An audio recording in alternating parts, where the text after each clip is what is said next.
And welcome. Whoops, I have the pull up already. Wow, 5-5 viewer matchup. All right, guys. Number There you one. go. All there we right. go. Sorry about that. Hello, everybody. Welcome to the Tuesday show. You just had a preview of the 5-5 topics today, if you caught that in time. But otherwise, hello. My name is James Chen, and I am joined by Mr. Ultra David and Tubaware. How you guys doing? I'm doing great. I got contacts for the first time in 2.5 years. I got a haircut. I shaved. It feels great, actually. Who is this guy, dude? It's like probably not gonna last, but it's like Ultra David's little brother.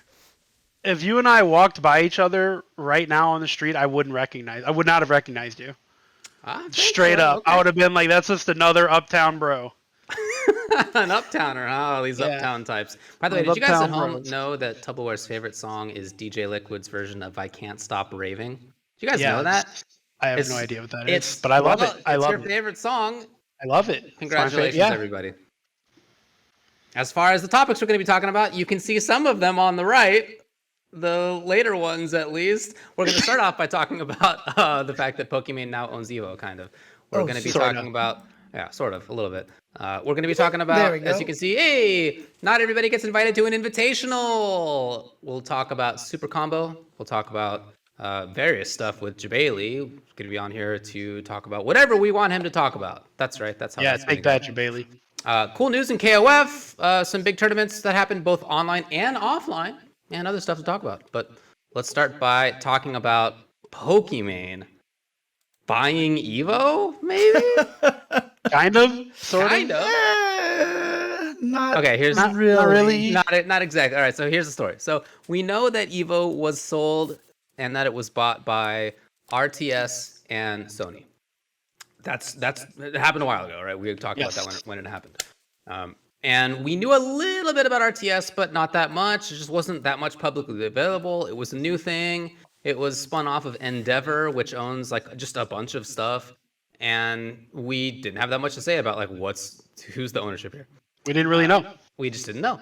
Well, it turns out that now we do know more about that. And it turns out that one of the people who founded it and is the chief creative officer of it is Pokimane, whose real name is, I don't know how to pronounce this, Imane Anas? I don't know, but there it is. Sure. And she, as a result, is part owner of a thing that is part owner of EVO. Yeah. So I wonder if it was like, is she like, Visant?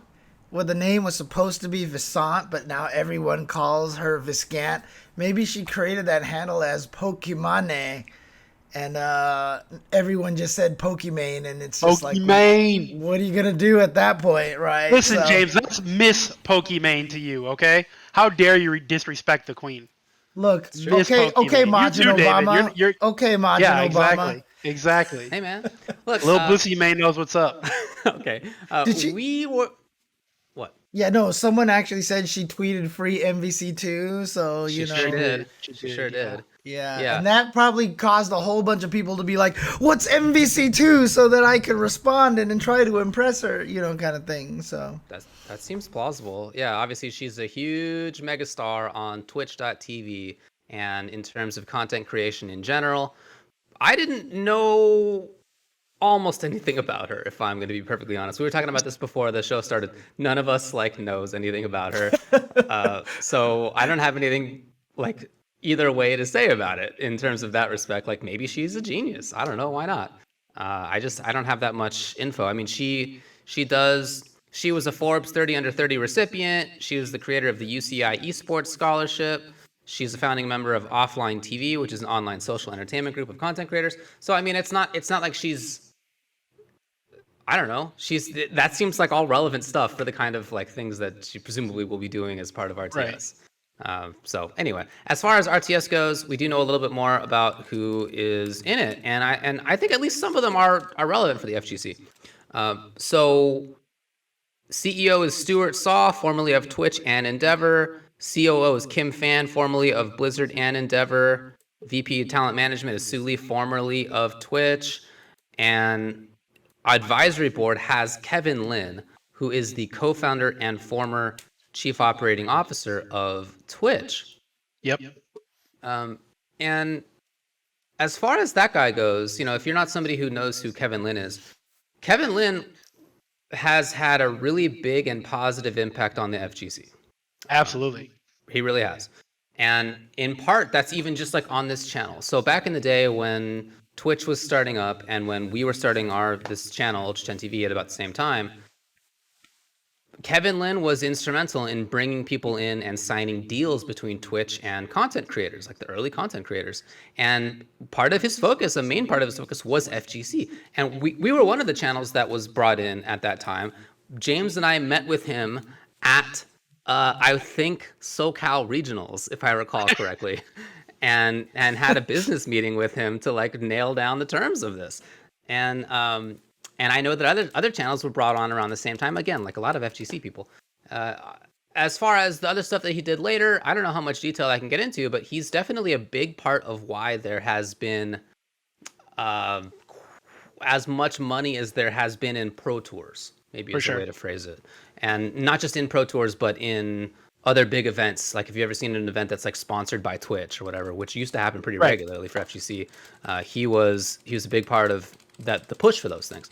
So he is he's a really positive figure for the FGC. So when I read about this, the thing that leaps out, the one that had all the headlines, is that Pokimane is part of this. As soon as I saw that Kevin Lin was part of it, that in my mind stuck out as being more important. He's just on the advisory board, right? So he's not running it, but he is somebody who has done good things for the scene and is involved, which is great.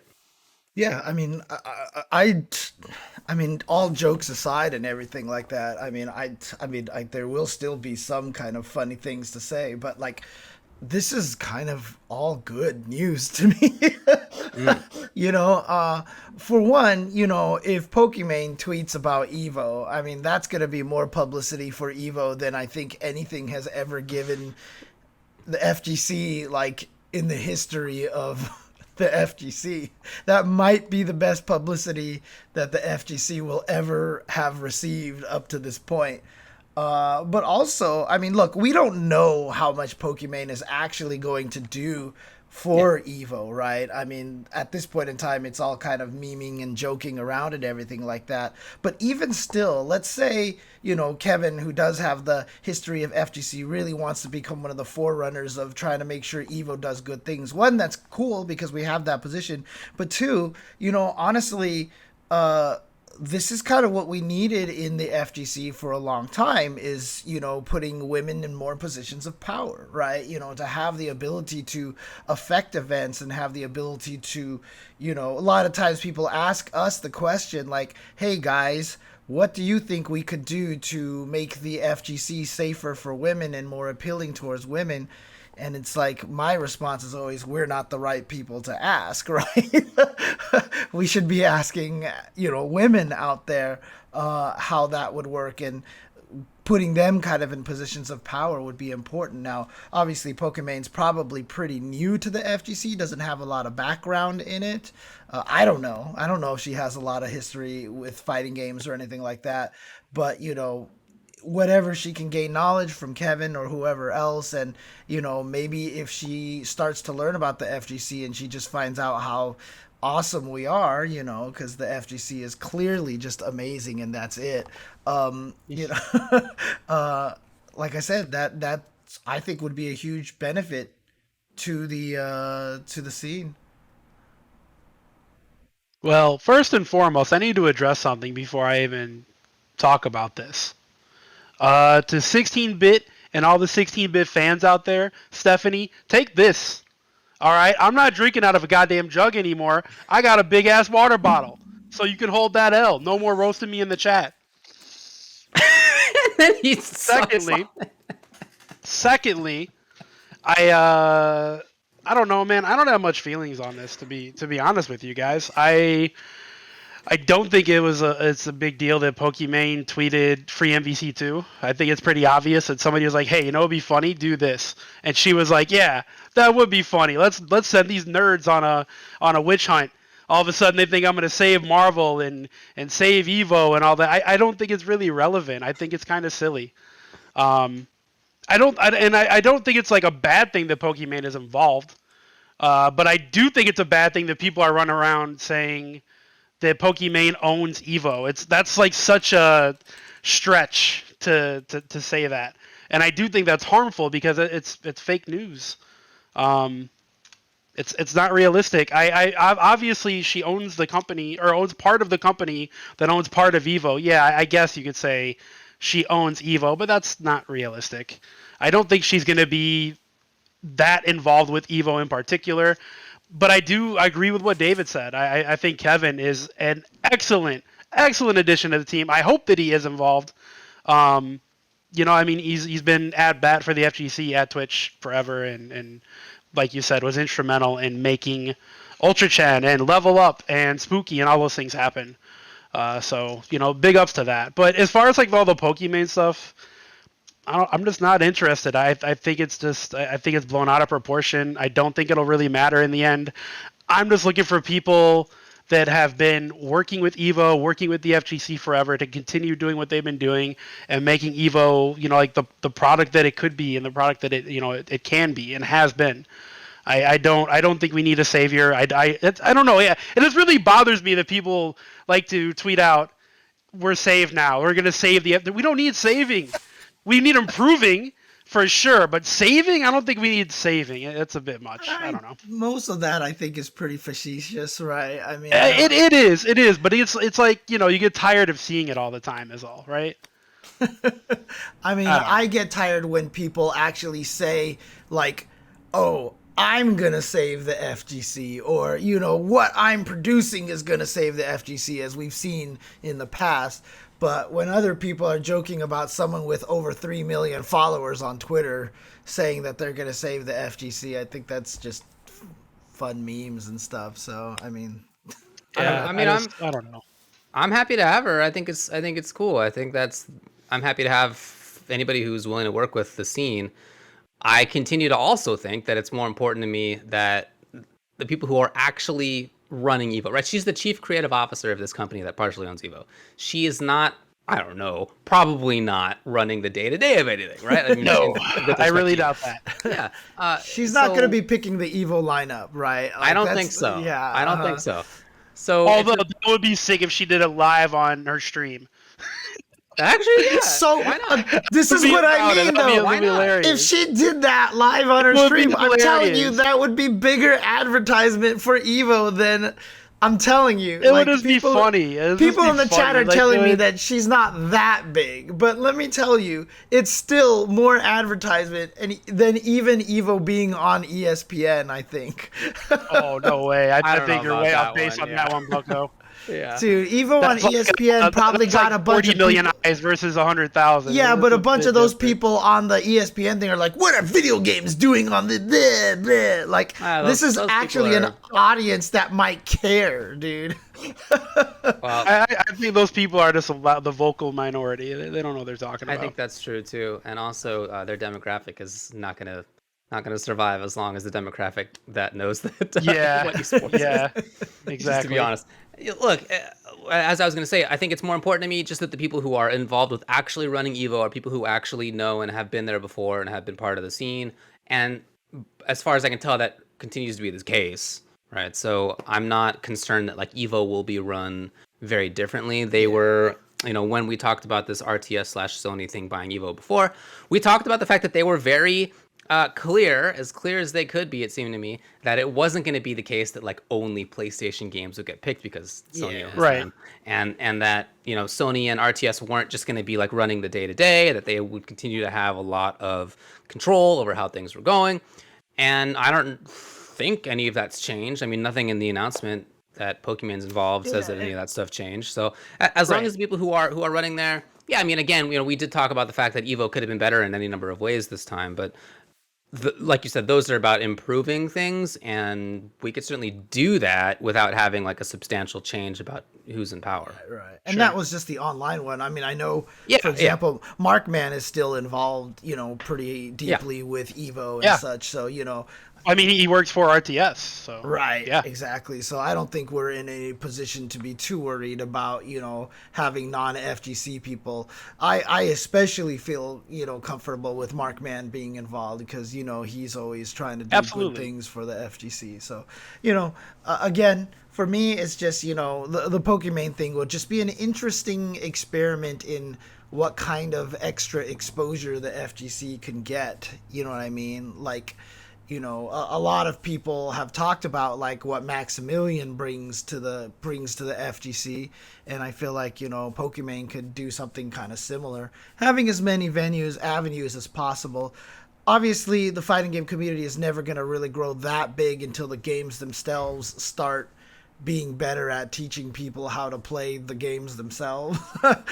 So we still have that hurdle to go over. But but the thing about it is, audience bases for things don't have to be players, and this is what a lot of people I think are kind of making the conflating things, right? I just tweeted out recently, like, how can you not love the FGC? Like, it's just after the CPT this past weekend was ridiculous and just great storylines and everything. People are like, it's because it's too hard to play. And I'm just talking about from a viewing standpoint. Just having people watching is a win. Because as with anything, a small percentage of the people watching will actually become players, and that's good. We're not trying to, like, a lot of people who love sports have never gone to a live sporting event. A lot of people who love their sport have barely ever played the sport, right? Like, we have to understand that building the audience to watch it is the most important thing, in my opinion, in terms of growth. If that's what you care about. A lot of people out there don't care about that and just want the players and like, we could be grassroots forever and I'm fine. Right. Understood. But in terms of from where my perspective is coming from is that, I would like to see the scene grow and the audience grow. And that's the part that interests me. That's all. So, God, every time I look at the screen, I don't know who this guy is that's sitting next to me. Right? He looks like a different human being. It's trippy. It's so confusing, dude. You seriously look like 15 years younger. It's ridiculous. Are you sure you can't see all the gray that's happening on the side here? Maybe just because I have this. It's not real obvious, no. Yeah. Oh, really? Because in person, it's like the almost full thing going up front. Like it's very like 2008. It's just why you look great. It's not a bad thing. It's just throwing me off, man. You're actually making me feel like I need to cut my hair and stuff right now because I feel like James, I was actually going to tell you. I was actually going to tell you the other day. I think it is time for a cut, James. I think you're right. Oh, I think it's time for the David treatment. I thought yours was cool too, and then you got a cut, and I was like, oh no, you were right. Better short. I think James looks cool now, but also I think after he gets cut, he's going to look 15 years younger. It really does make a difference. Hair is wild. Yeah, it's a thing. Anyways, on to the next subject. Yeah. I think that's fine. I don't know if there's anything else to say about this. I got nothing. By the way, I don't really expect for like Pokimane to be talking about EVO on her stream. Like, that's nope, never ever. No. All right, we move on. In that case, let's talk about another thing. What happened? Tubbleware, you want to go over this? Yeah, sure. So as you guys all know, Red Bull Kumite is coming up, and it's an invitational tournament. They're going to be having some Street Fighter V, some Guilty Gear Strive, and I believe Tekken 7, right? Are those the games that they're hosting? Yep. Well, obviously, when it comes to invitationals, you have to get invited to be there. And recently, Hotashi, the EVO champion, was left out of the Guilty Gear portion of the invitational. And SonicFox, a very strong player, obviously, but someone that has said they don't really like the game and haven't been practicing it, got invited. And this sparked a whole load of controversy. And that's kind of where we are now. I did a whole Tub opinion on it. If you guys want to check it out on our YouTube channel, it is uploaded. Big ups to Casmer, another great video. But essentially, this caused a ruckus. Hotashi took it on the chin. He was very professional about it. He tried to qualify in the last chance qualifier. I think he ended up taking third. he just took it as any other loss. And when people asked him if he was invited, he was like, well, obviously not. I tried to get in through the last chance qualifier. Come on, guys, do some mental math here. Like, why are you embarrassing me, basically? But he took it really well. I mean, he's like, maybe next time, yada, yada. But this sparked Flash Metroid to start talking mess about how SonicFox shouldn't be there. And there's 100 other players in America that could beat SonicFox and blah, blah, blah. And they had their Twitter squabbles. And I believe it ended up as they're going to play a first to 10 or a first to 15 at some offline event. I'm assuming it would be CEO. I don't know what they decided on. But that's kind of where we are. So I don't know. What are your guys' thoughts on invitationals and all that stuff? I've kind of given my type of opinion. I'll go back over it, but I'm curious what you guys thought because I haven't talked to you guys about this yet. Yeah, go for it, James. I mean, here's the thing, right? I mean, Hotashi deserves to be in there, right? Clearly he does. He's one of the strongest players. He's dedicated to the game and everything like that. Unfortunately, there's more than one game being played here, and that is just the nature of the business, right? This reminds me very, very much after Flocker won MVC3 at EVO. There was one point in time where, people were telling him he should get on Twitter, he should have a bigger social media presence, and he was like, I just won EVO, like, what more exposure do I need? What do I need Twitter for, etc., etc.? And, I responded to him. I was like, dude, Twitter is a place where people are following you because they want to hear what you have to say. They like your advertising. You know what I mean? Like they're literally choosing to be advertised to you by, by subscribing, by following your Twitter, essentially.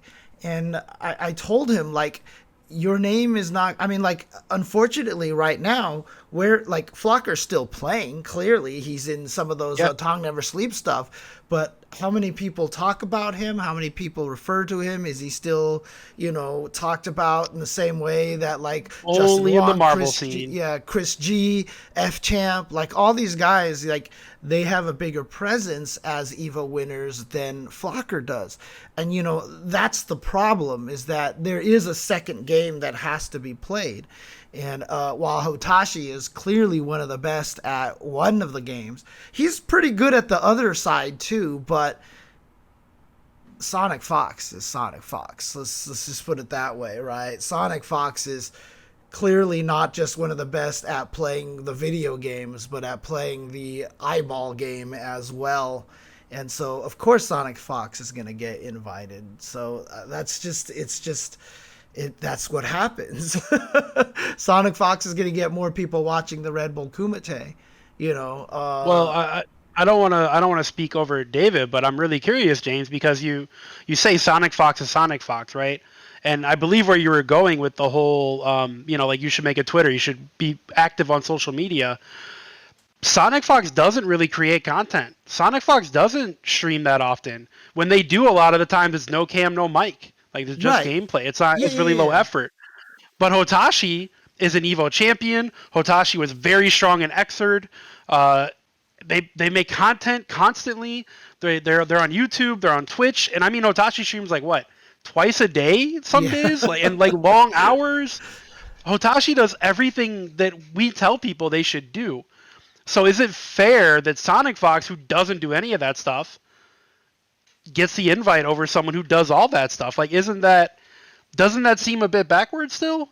Oh, it's not fair at all. Okay. It's not fair at all. But the world very rarely works upon fairness.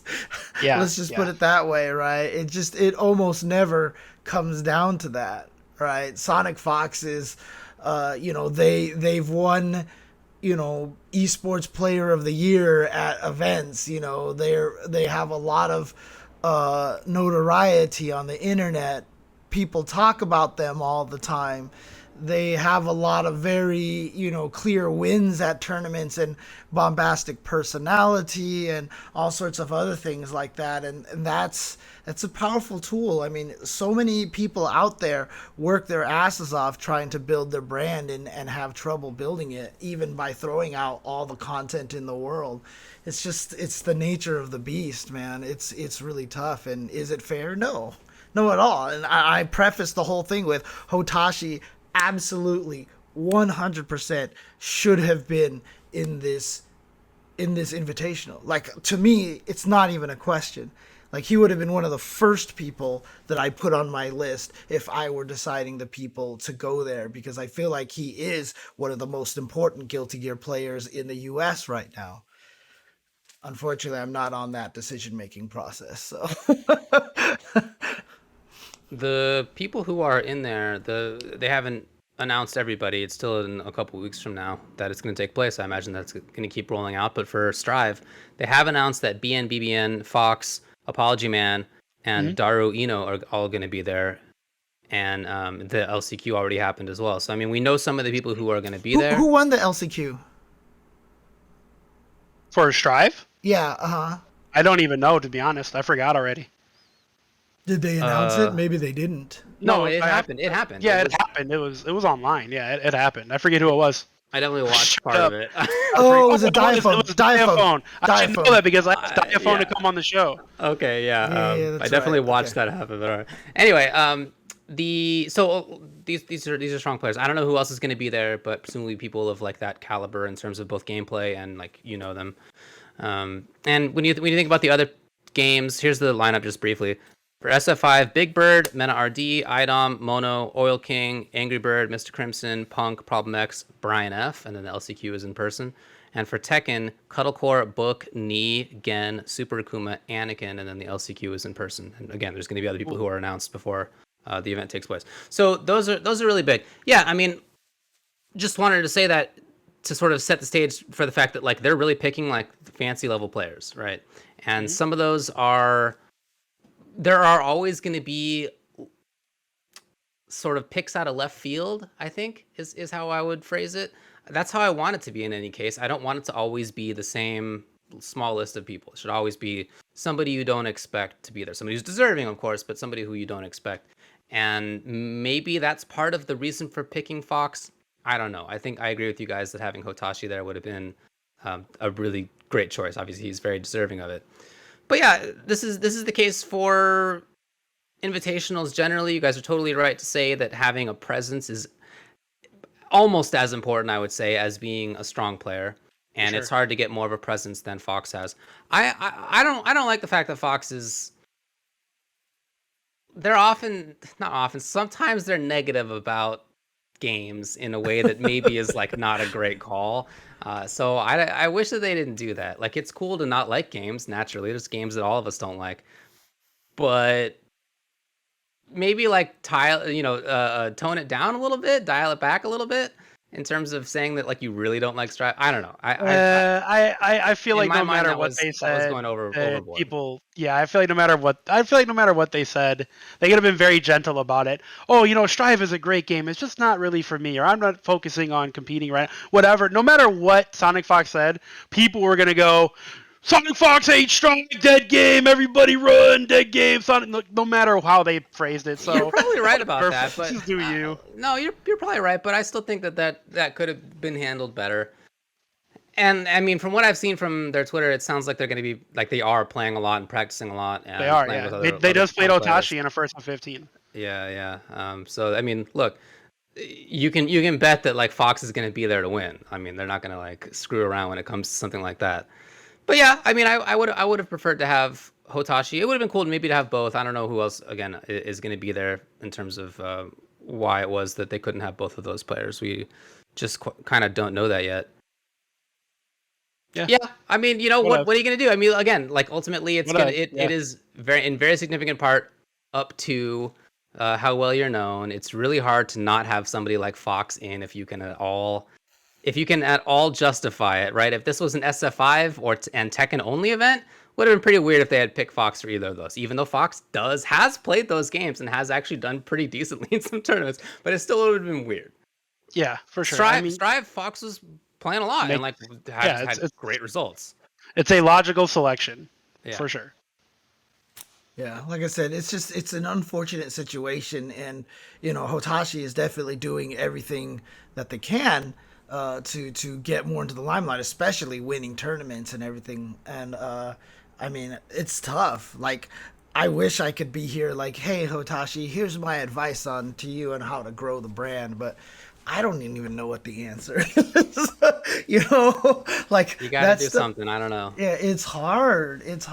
But there's got to be more than just the gameplay speaking for itself. Unfortunately, I remember Chris G used to talk about this kind of thing as well. He's just like, I'm winning everything. How come I'm not like sponsored and big time and all this stuff? And it's just you see this from a lot of players out there that.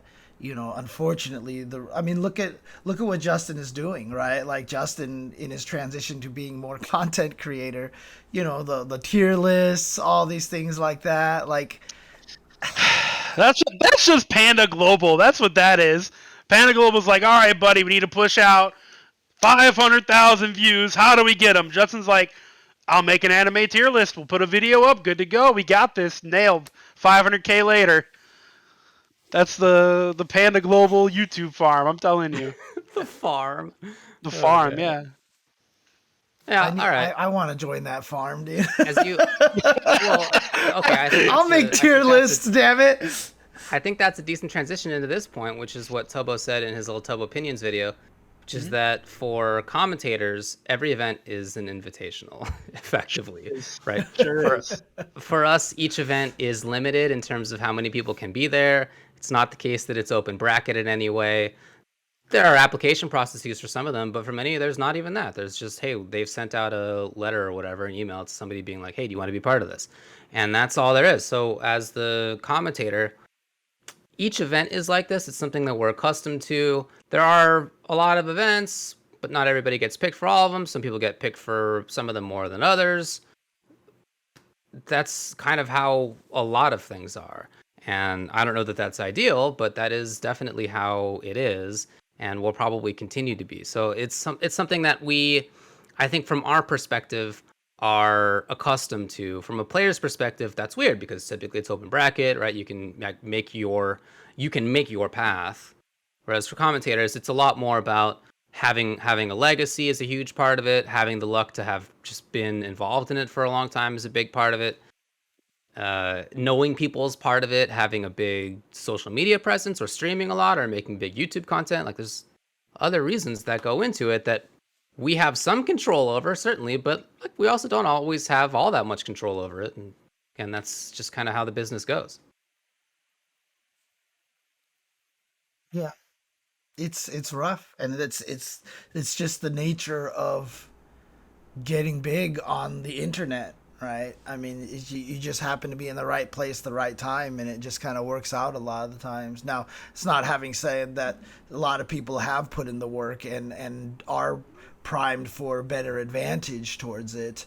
It takes a lot of work, of course. Yeah. But I mean, like, I just don't want to make it sound like everybody who gets to that position, it isn't just luck. Like someone like Maximilian, luck, no. His family has movie background. Like, he clearly has, when he was making the assist me videos and everything like that, that whole background, that pedigree helped him in that kind of situation, and that helped bring a lot of his popularity on YouTube, which translated into streaming and such. Sure. A lot of people can put in the work, but a lot of the times it is just about the right place at the right time, and you just happen to get the eyes on you kind of situation. So yeah. Anyway, I didn't mean to turn it into a conversation about luck. I'm saying that we are accustomed to having this kind of invitational arrangement for our nothing new to us at all. That's just how things go. And I'd also like to point out there's probably a smaller pool, so it's even harder for commentators to get invites than players. Just out of the random chance that we get picked, it's harder for us. It's rough out there. We know all about it. So that's why I understand when players get frustrated. Trust me, I understand. Yeah, when players get frustrated, they don't get picked to B places. Like I Look, get it, kid. I get it. All I'm gonna say is like just for my final thought on this is that obviously Hotashi also didn't win the last chance qualifier, so that's rough as well. But just keep at it. Like his talent is definitely there. Keep doing the content, keep making the content, and just keep working at it, man. Don't be discouraged. Honestly, like I said, I feel like he deserves the limelight at this point. And the nice thing about it is that this conversation is even happening. Also, I really want to talk about Flash a little bit, but I'll save that maybe for one of my own streams here because you can have a chat if you want, man. We got 3 minutes left on this. Oh no, it's okay. It's gonna take me a lot longer than 3 minutes to talk about that. So it's gonna take me a while. Because the problem is one of the things that drives me nuts is that history is gone. History is gone. It drives me nuts to see people going, "Who is this guy? How does he have any right to talk?" And that drives me nuts, New generation, man. New generation. Yeah, and there was a Street Fighter 5 Marvel gen like 09 to 11. Right. And that's now there's a Street Fighter 5 Tekken 7 gen from 2016. Now there's going to be the Guilty Gear Strive gen from 2020. Like we're 3 gens deep, I think, now in FGC fandom.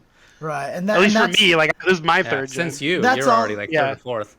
That's all I want to do. I just wanted to talk a little bit about Flash's accolades and stuff like that. So I'll probably try to do that on one of my own streams, basically. Then, so why are you laughing, Tubo? Jebailey popped in the chat and realized it wasn't his time yet, and then he left. It's all good. Yeah, Flash has been a very strong player in a ton of different games for 2 decades, a decade and a half at least. All right, let's move on then. Alrighty.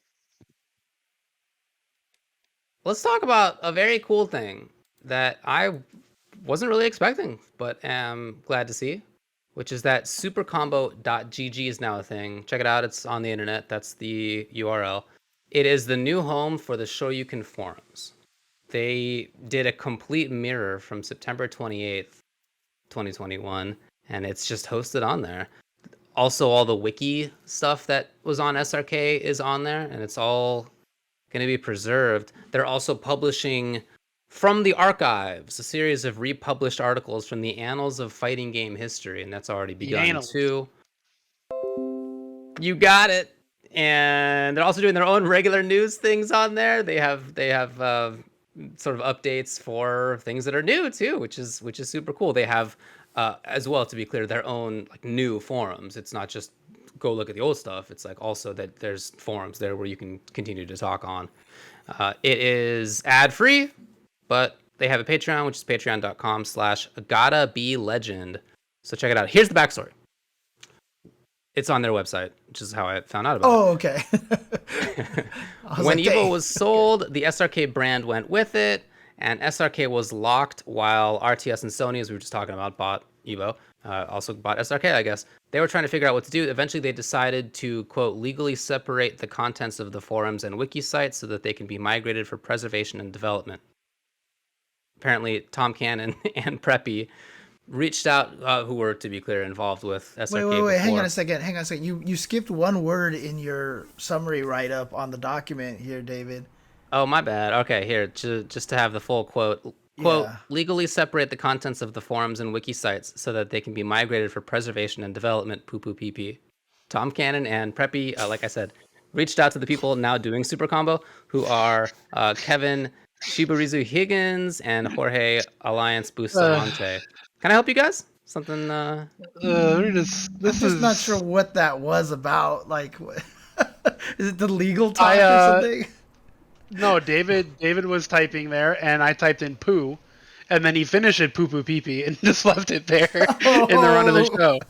Is that what happened? That's how that's there. That's a little insight into the old Ultra Chen workflow right there. We have a Google Doc that all of us can edit, and sometimes you insert poo poo pee pee into otherwise normal quotes.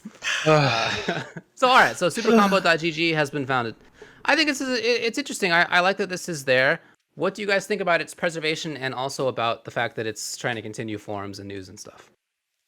I mean, I'm all for it. I think it's awesome that Tom, reached out to them to try to get the forums preserved, because there's a lot of good classic history information and stuff in there. There's a lot of trash on there too, but like at the same time, there's still a lot of good information there. I don't know if the SRK's old front page articles are all still there as well. There was a lot of good articles there that I know a lot of people have been wanting to get access to again, like those, like why you should be playing Samurai Showdown V, Samurai Showdown 5 special kind of thing, Yeah, I think that is part of the article series that I was talking about before. Okay, cool. Yeah, it's really cool, and I'm glad about that, because again, talking about FGC and history, FGC is doing a very poor job of maintaining history, in my opinion. And so having this kind of thing be a time capsule, being the ability to, I can point someone to read the Domination 101 articles again, like those actually are still relevant today, and give you a good look into Seth Killian's head from back then, as opposed to how he is now. Now he's like Mr. Wholesome Kindness, and you go back then and he was, like I said, on All Games SF2, Seth was my mortal enemy. His whole goal on that site was just to piss everybody off, basically, and just be a troll. And it's nice to have that kind of situation. And then also, as someone who worked like freaking mad on the wiki, I'm just glad that the wiki has a new home and has the ability to survive and still be updated and such. And maybe this will be a good new site to consolidate information. Now, as a person who's worked on the wiki, trying to make sites that consolidate information and hoping people actually go and use the wiki and edit the wiki to add in all their information doesn't work. But hopefully, it's still better than having nothing. Let's put it that way. And, will this be able to bring back forums? Probably not, unless they do something that I had thought of a long time ago that I tried to work with Terry on and never happened. Terry, of course, being Kaneda, being the person who used to run the Shoryuken.com website years ago. Maybe I'll talk to the guys there. And see if we can make something work. I'm happy about this. Yeah, I think in large part because... Dang. I see Gotta Be Legend in the chat as well. Hit me up on Twitter, Hey. Gotta Be Legend. Hit me up on Twitter. Send me a DM. I'll talk to you about some of the ideas that I have, and see if anybody out there can implement it, because I think it would be really, really sick, actually. I'm definitely happy to have the archives. I think that's cool. You brought up the Domination 101 articles. When I was in college, in the year 2003, I took a student-created course, which actually gave me credit for college. That was about the FGC. It was about how to play fighting games effectively. We had lab. Okay, fair enough. We had lab, which meant going to the arcade. We had study hour, which was like, let's learn about concepts. And we read the Domination 101 articles in college for actual class credit. And at that time, they were years old. We were like, checked out these articles from years ago. They're still relevant. They were probably 3 or 4 years old or something, right? But it felt like forever in the context of that time. So it's nice to still have that stuff around. And there's a lot of cool stuff that's on the SRK forums. There's also a lot of jerkery, and it's, I think, interesting / a bummer, but also probably important to maintain that stuff so that it's not forgotten or watched over. It's not things that, I don't know that many of the people who said the stuff that they said back on SRK forums still feel the same way. Probably in a lot of cases they don't. I'm sure that I don't. But it's good to have that in mind so that in the future we don't pretend that things are always good, so that we continue to know that we need to improve. That's my view on it anyway. And for the stuff that they're trying to continue to do, look, I mean, we've talked about this in the past. I think that forums are better in some ways than things like Twitter and Discord, but also a lot worse in other ways.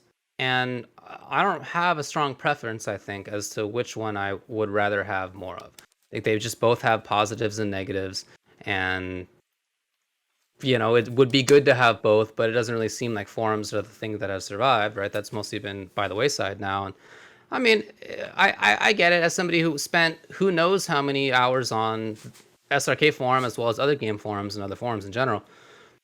I get it. I mean, now we're on Twitter and Discord and the like, and you know, Yeah, dude, I don't see that coming back. But you know, it's cool to see them give it a try. I certainly hope that it works out and wish them the best of luck. I'm gonna pull a Tubo here and just be like, there is nothing better about Discord and Twitter than forums in terms of preserving information. Discord is a fustercluck, and Twitter, everything just disappears, dude. It's very annoying. Dude, this is absolutely the strength of forums compared to Twitter. Twitter is a lot stronger in other ways. Discord is a lot stronger in other ways, but the strength of preservation for sure is on the side of forums. No, I'm just talking about people, you know, being jerks to each other, probably saying misogynistic stuff. I don't know. I've been on there forever, for sure. I mean, that's the kind of stuff that I'm thinking of. Again, lots of positives going on there. We all definitely contributed to SRK. Yeah, I spent, like I said, who knows how much time on SRK. I was the guy who modded the Q forum. I wrote a huge doc on how to play Q. And I was the guy who modded the SF4 Zengi forums. Yeah, and you did all the option select stuff, right? You even wrote like a huge option select thing on forums. I sure did. Yeah, I spent a huge amount of time on there. So, you know, it's cool that it survives. I don't imagine myself going back to forums. There continues to be Test Your Might for Mortal Kombat that still exists, and I don't go there. And it's with good reason. I mean, it's people still do go there, but the people who are left there are not the cream of the crop in terms of people I want to hang out with. Let me phrase it like that. So yeah. I don't go there anymore. That's what I meant by no one that you want to be around. Yeah. Yeah. I mean, you guys have pretty much said everything revolving forums and all that stuff. To answer your question, Big Tummy, yeah, I was a moderator on SRK. Like for the entire forum, not just like a sub forum, but like the whole damn thing. And when the first time we found out the SRK forums were going away, I literally went and banned everyone I didn't like. And then the forums came back, and I wasn't a mod anymore. I wonder why. But that was my contribution to SRK is fuck you, and you nice. Yep. You did. But yeah, I was a mod for like 5 or 6 years before that even happened. But yeah, what I'm really hoping for, like, whatever with forums, I don't think they're gonna come back in any useful format. People don't seem to like to do that anymore. Most people aren't at Twitter. Facebook even has a lot of fighting game groups. But outside of all that, what I'm really hoping for with Super Combo is that they become, you know, a relevant news source. Yes. So we don't have to use event hubs anymore. I do not want to use event hubs ever again if I can avoid it for news or any other sources. Please Super Combo become something great so we don't have to rely on event hubs anymore, because that's all we have at this point. That's literally the only fighting game website. We need a competitor. Please, Super Combo GG, be that competitor. Thanks to Event Hubs for being the site that we trawl before the show to make sure that we have found information. Yep. So they perform a useful service, that's for sure. You have no choice, dude. You have but I don't have a choice. That's my main problem. It's a monopoly out there right now. What do you? I want a choice. We do also check Reddit and Twitter and stuff, so it's not exclusively the place that we use, but it's certainly a really big one. And yeah, having a competitor, that would be nice. Yeah, I mean, don't get me started on the Event Hubs thing. I will go for a very, very long time. So, well, you got 3 minutes, James. Once again, you have 3 minutes to get it all off your chest, James. Born out of very, very shady means. And did a lot of damage to the FGC early on. And they stole videos from me and didn't credit me. I'm part of one of those people who there's definitely felt that. A ton of people that they stole content from. I'm one of like 100 plus. So yeah, repasting entire articles without linking where the article was. You know, taking all the videos from 4gamer.net and editing them together. They took a Ryu combo video that was 2 different Ryu combo videos and pasted them together and cut out all the credit parts of the combo video and put it on their site. Yeah, so Wow. Okay, that's hilarious. I mean, including Madge's stuff and Kamui and Mopreme, honestly, it was like big time stuff, dude. Like that's the nature at which it was created. So, to be fair, I don't know that it's still like that, but its origins. It's not anymore, but yeah, the origins, you said they're rough.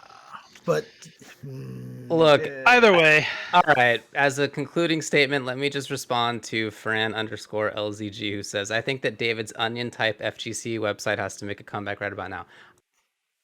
Nobody believes me, and I know that, but I was not Scoop Newsman, and I never was. And I always felt bad for whoever was, because if it wasn't you, then who was it, David? I don't know who it was. I don't believe you for a second. Honestly, you were definitely involved. I do have suspicions, but I've never actually asked the people who I suspect. I think Gibby knows, dude. You see this hee in the chat from Gibby? Come on, Gibby's deep Illuminati. Gibby have some strong suspicions, but I've never actually asked, and it wasn't me. And I just feel bad for them because they were doing this genius stuff, and I was getting credit for it. Newsman is such a good name. Scoop Newsman is great. It's so great. Yeah. I mean, it sounds like it could be Hanzo, but I don't know if it was Hanzo. That's not Hanzo style humor. Right. There's not enough troll orc humor or 13 model girlfriend mentions in there at all. Yeah. I'm not going to say who I suspect, but anyway, it wasn't me. I mean, I can say for certain that I've seen David posting onto this. I mean, I have never seen David posting onto that site. Sorry, David. That was a slip there. So, but no, I'm just kidding. No, all David is definitely That's not all about this. Newsman, it really wasn't me. Yeah, okay, bring on Jebailey. So, let's take a break. We're going to bring on Alex Jebailey on the other side. All right, be right back, guys.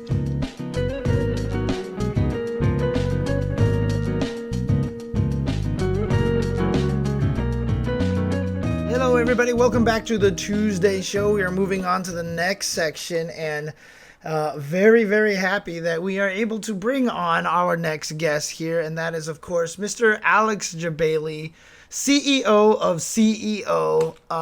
Let's bring him on here. And welcome, Mr. Jebailey, to... Dang, look at that background, dude. Jesus. Hey, guys. What's up? First, I just want to start this off by saying I've been a huge fan of the show, and I'm so happy to finally, after all these years, be a guest, because I've seen every single episode, starting with this one after it's done recording. So I really appreciate being on. What a guy. Yeah. What a guy. Hey, do you just always have those cabs on behind you, or did you turn them on just for this? No, so it's kind of like Mr. Rogers' Neighborhood, like walk into the house, turn everything on, and sit down and stream. So no, I don't always leave them on. But my power bill, ever since I got all this room it went up like $60. So I don't suggest it. Yeah. Nice. So, but no, the Big Blue from Arcade One Up, man, you can find some decent competition playing Super Turbo, and it gave me new life again during the last couple of weeks, to be honest with you. So cool, man. A lot of fun. Okay. So we're gonna talk with you about like your background and CEO and stuff. But before we do that, you were in a major car crash recently, and I just wanted to check in and see how you and Tifa are doing. Yeah, Tifa's laying right next to me. Mentally, I just want results. Insurance is finally paying me off for the car more than I expected, after everyone's like, insurance will rip you off. But physically, I'm good. I'm doing therapy twice a week because I have a torn rotator cuff. Those are the cupping, right? The cupping that you're getting so on cupping, that. Yeah, it's called mechanoreceptors. People think it's not blood flow. It's just activating. So everything kind of reconnects again. Mm-hmm. And it's my buddy who's the AEW, one of the head trainers there, that I connected with, Kenny Omega. So he's the best of the best. And, he fixed my ankle after the ankle torn Achilles tendon and stuff. So physical therapy is important. I tell people, chiropractor, all that stuff, you'll feel so much better. Dude, so just focused on that and getting better before CEO, because you know how we don't stop moving for a weekend. Yeah. I mean, I saw all the stories that you talked about on Twitter about the car accident and everything like that. I mean, you're a hero. You caught your dog and saved Tifa and everything. So I mean, I'm so glad that you and the dog are okay. Honestly, it's the craziest when I think about it, because it took like 48 hours before I was getting like PTSD of getting hit from behind. Right. Just imagine driving, beautiful day, 11 in the morning, and then boom, 90-mile-an-hour Dodge Challenger, and my life actually flashed before my eyes. And until between catching Tifa and hitting the barricade, that's when I like snapped back into reality. It was almost like that slow motion they talk. It was just a weird feeling. And the only reason I jumped out of the car as fast as I could, the witnesses like pulled over, like, get out of the car, the gas is leaking. I'm thinking my car's about to blow up because it's a race car. It's a fast car. So I'm like, literally, if you guys want to see Jebailey in crying bitch mode, I'm literally, come on, Tifa, let's go, babe. Like getting out, and my arm was fucked. I couldn't move it, and I had to hold her. So she wouldn't run into the freaking highway. And then I got out, and all the witnesses looked at me like, are you okay? And I'll never forget the face of one of the guys driving that car. He literally, their car was like 50 feet away. He was 10 feet away from my car because it was the lowest jump point from the bridge to get away. But it didn't hit me because, my mind is like, A, am I and my dog okay? B, are the other people okay? C, oh, I got hit from behind. I'm about to become a millionaire. D, shit, the car's stolen. The guy ran away. There goes C. Like, it was just the worst. So... Just to kind of add to this, I mean, my last car got totaled when it got rear-ended as well, and that guy only hit me like at 30 miles an hour, 40 miles an hour, and that slammed me into the car in front of me. And we were talking about this a little bit beforehand, but shout outs to car crumple zones.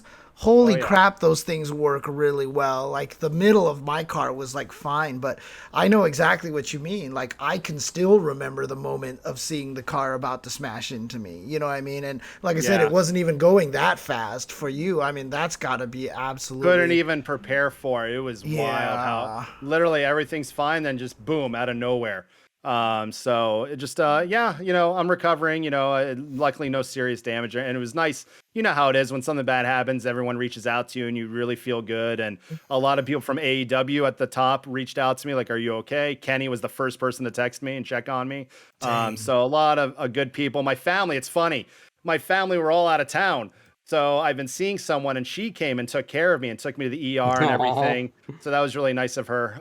And it was just a wild day to experience that while my brothers were on a cruise that I was supposed to be on and I canceled. My parents were in Vegas that weekend, so I couldn't call anybody from the family. Wow. But here I am recovering, and I'm glad that you're all right, dude. Yep. Yeah, sure. Man, you look good. Show must go on. You can't take a break from being a TO, right?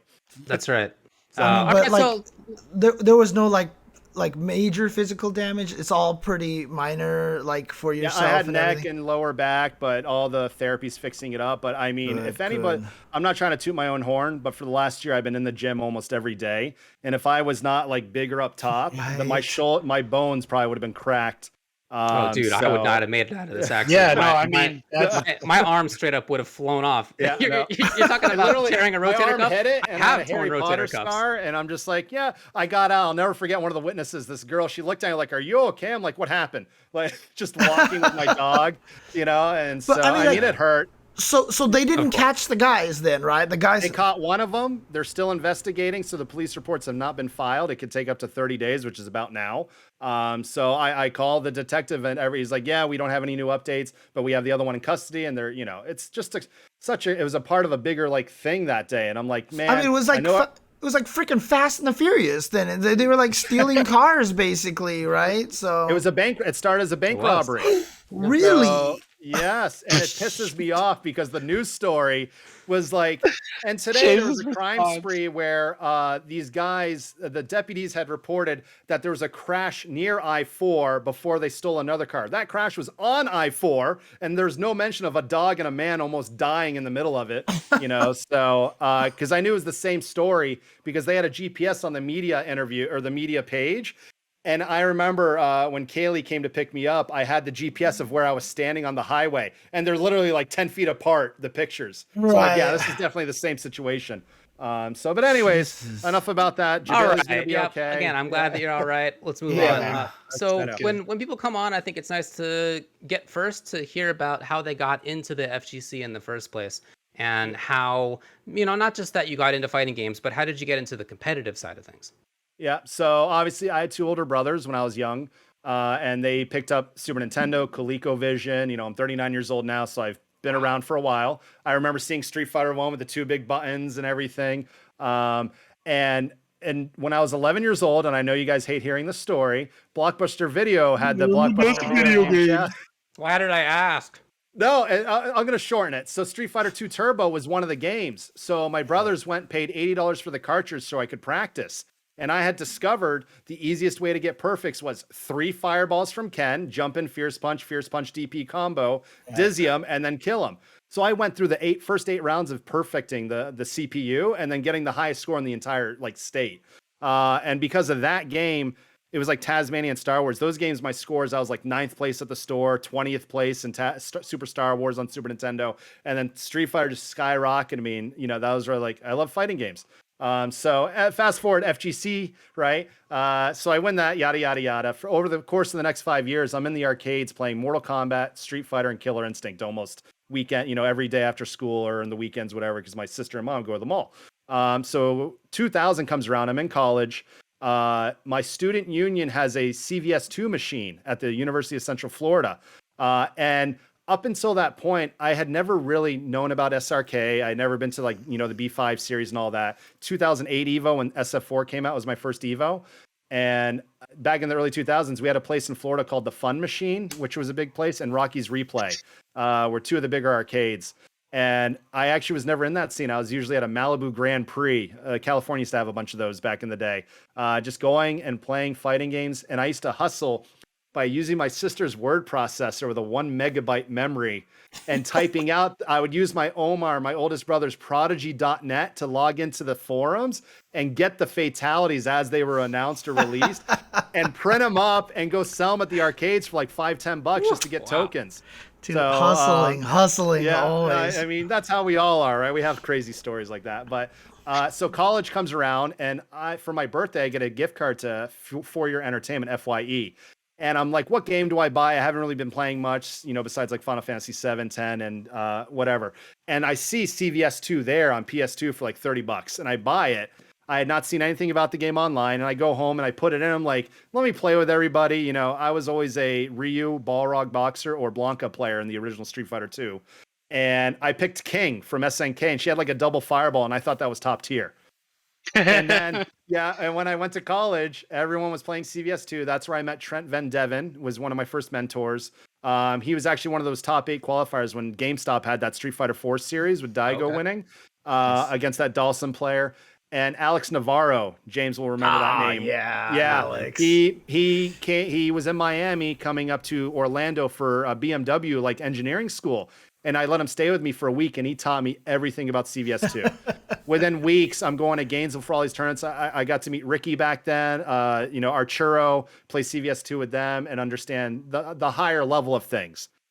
2004 comes, we enter the dark ages, right? I start just playing DDR full time and working. And I was on the SRK. You guys remember the Apex ranking system that we used to use? Yeah. Where some guys would get an account and host an 8-man tournament in their house until we're like, whoa, stop cheating for points. Right. And then all my friends, when Street Fighter 4 came, man, that's when everything opened up. And I'll never forget Arcade in a Box, that Arizona stick company. I had bought one. And then Hori, I believe it was Hori's, the green sticks, they made one for Xbox when Hyper Fighting 2 was out on Xbox Arcade.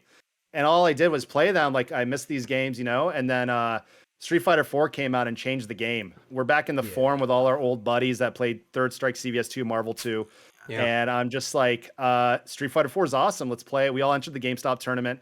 I started hosting locals and competing at the same time.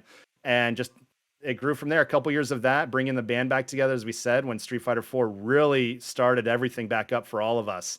And it was just amazing how back then I used to host game nights and we'd have 40, 50 people just playing Street Fighter 4 in my house. Now everyone's playing a million different games, right? Right. And, I was hosting locals because nobody else was in Orlando because I wanted to compete. Calm Warrior David Richardson used to host a lot of Orlando tournaments after I moved on from college. And then when I kind of came back, he kind of started moving on and moving to the West Coast and work. And just I kind of took back the mantle and hosting more tournaments and just history from that, just playing with, that. And Final Round was my first outside of Florida tournament back in 2000, the year of the game came out. And I think I got 17th place. in Street Fighter 4, and I was like, you know what, I always told Knuckle Dude, CJ Truth, go to other tournaments. That's how you level up. And now look where they ended up, right? And just was hosting tournaments and helped grow the Florida scene. And now it's besides COVID, it was heading in the best direction ever. We were becoming one of the biggest places for locals and stuff. We'll talk about that in a little bit. But I'm curious, what about fighting games made you fall in love with them in that way? Was it something about the strategy, or what was the hook? I think it's the pushing buttons, man. We all get addicted to the pushing buttons, but like the physicality of it.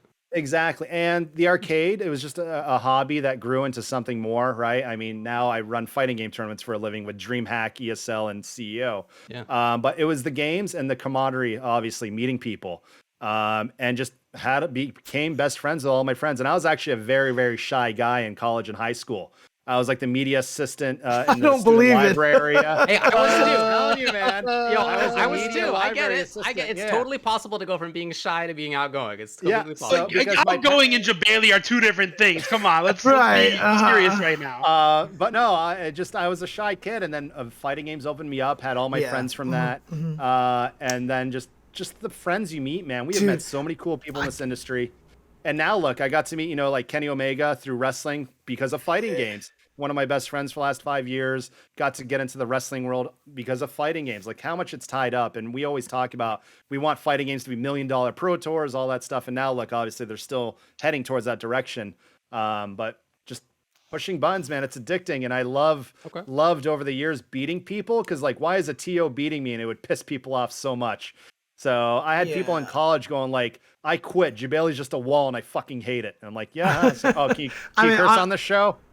Yeah, you're good. Oh, cool. All right. Anyways, so yeah, I naturally became good by learning from the better players. And, I was like, how do you get good? I'm like, you really got to put in time.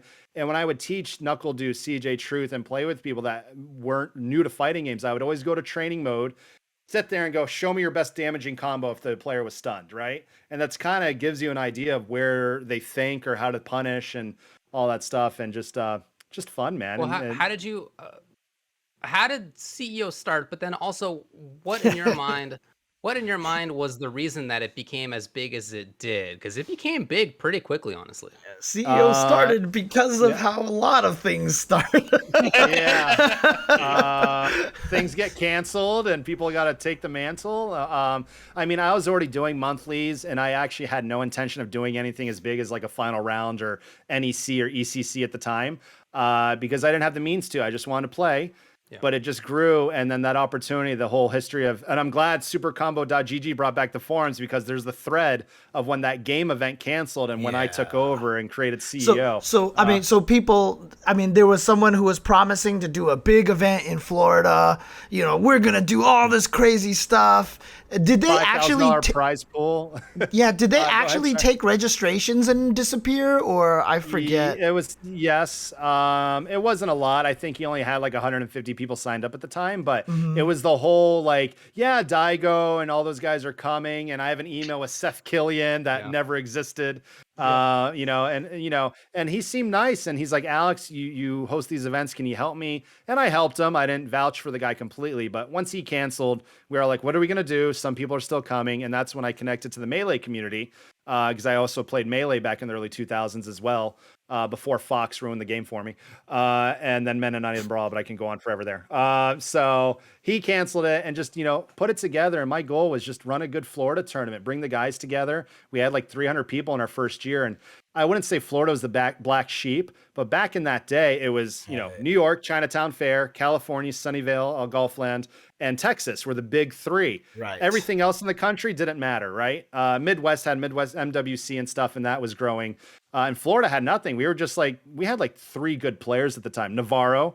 I'll never forget one of the first CVS2 Miami tournaments I went to before Flash started growing and getting good at everything was first place Alex Navarro, second place Alex Walbert, third place Alex Jebailey, like all Alexes in the top 3. And Valle on the West Coast. But, I just wanted to do a good event. But once that event ended, I looked at my best friend Orlando, and I'm like, hey, I think we should do something bigger, because this was a venue we found in like 3 weeks' time. A fairgrounds, 10,000 square foot, just box. The AC broke on Saturday. It was miserable for everyone inside. Middle of June. Hey, kitty. And so just, I did it the first year. Everyone was so amazing to help out. We didn't have a gaming generation back then. It was the community. Right. I mean, because it was largely that after the guy just dipped, everybody there was kind of sad. And so you were like, you know what, I need to step up and do something and make sure that, almost kind of like a way to make up for it. And that's kind of where CEO came from, right? Yeah, we didn't get Daigo or any of those guys, unfortunately. But one of the goals I set was, because at the time, Daigo went to EVO, and that was really it in America, right? Right. Now, fast forward 2013, like 50 Japanese players are out. And my goal the third year was get Daigo out there, and that's when Daigo came out. And then we could go on and hold another show. How did that happen? I'm just curious, how in your mind did it go from being a thing that you're running because something else failed to being a big event? And honestly, 3 years, maybe pretty fast. Yeah, it felt really good, honestly, because everyone was right away comparing it to like, this could be as big as EVO one day, and that is a good feeling. And I actually kind of like pressure in terms of that. Like, I always want to put on the best event. At the time, Keats was a huge mentor to me. We were on AIM every day about UFGT and how he runs things, and he taught me a lot before I met Rick, even from Combo Breaker. And I just wanted to do the best event I could, and people came out and they loved being a part of it. And that just, it was always organic. A lot of people have always hit me up, go, hey, I'm a big fan of you. I want to do my first event, but I want it to be huge. I'm like, no. That doesn't work like that in the scene. It's like organic and growth. But it snowballed because back then all we had was Final Round, ECC, EVO, ECT, with Sweet Johnny Cage, who also helped me a lot in the early days. And then that was it. So there was only like 5 events. Now you've got so many right before COVID happened. But I'm lucky. I was at a good timing. Like if I had started CO like a couple years ago, it would not be obviously where it is today. Yeah. And just I learned. I've been to 9 EVOs. I went and just to learn as a player and also learn how the intricacies of the event worked. And I tell people, like, if you want to get good as a TO, you go to other events. Otherwise, if you just think your way is the only way, you're going to fail instantly.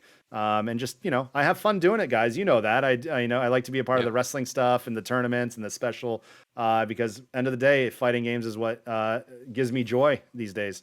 So you were able to, build CEO. You're able to work for ESL and all these other brands. Everything's going well as a TO, and then COVID hits. How did that affect you?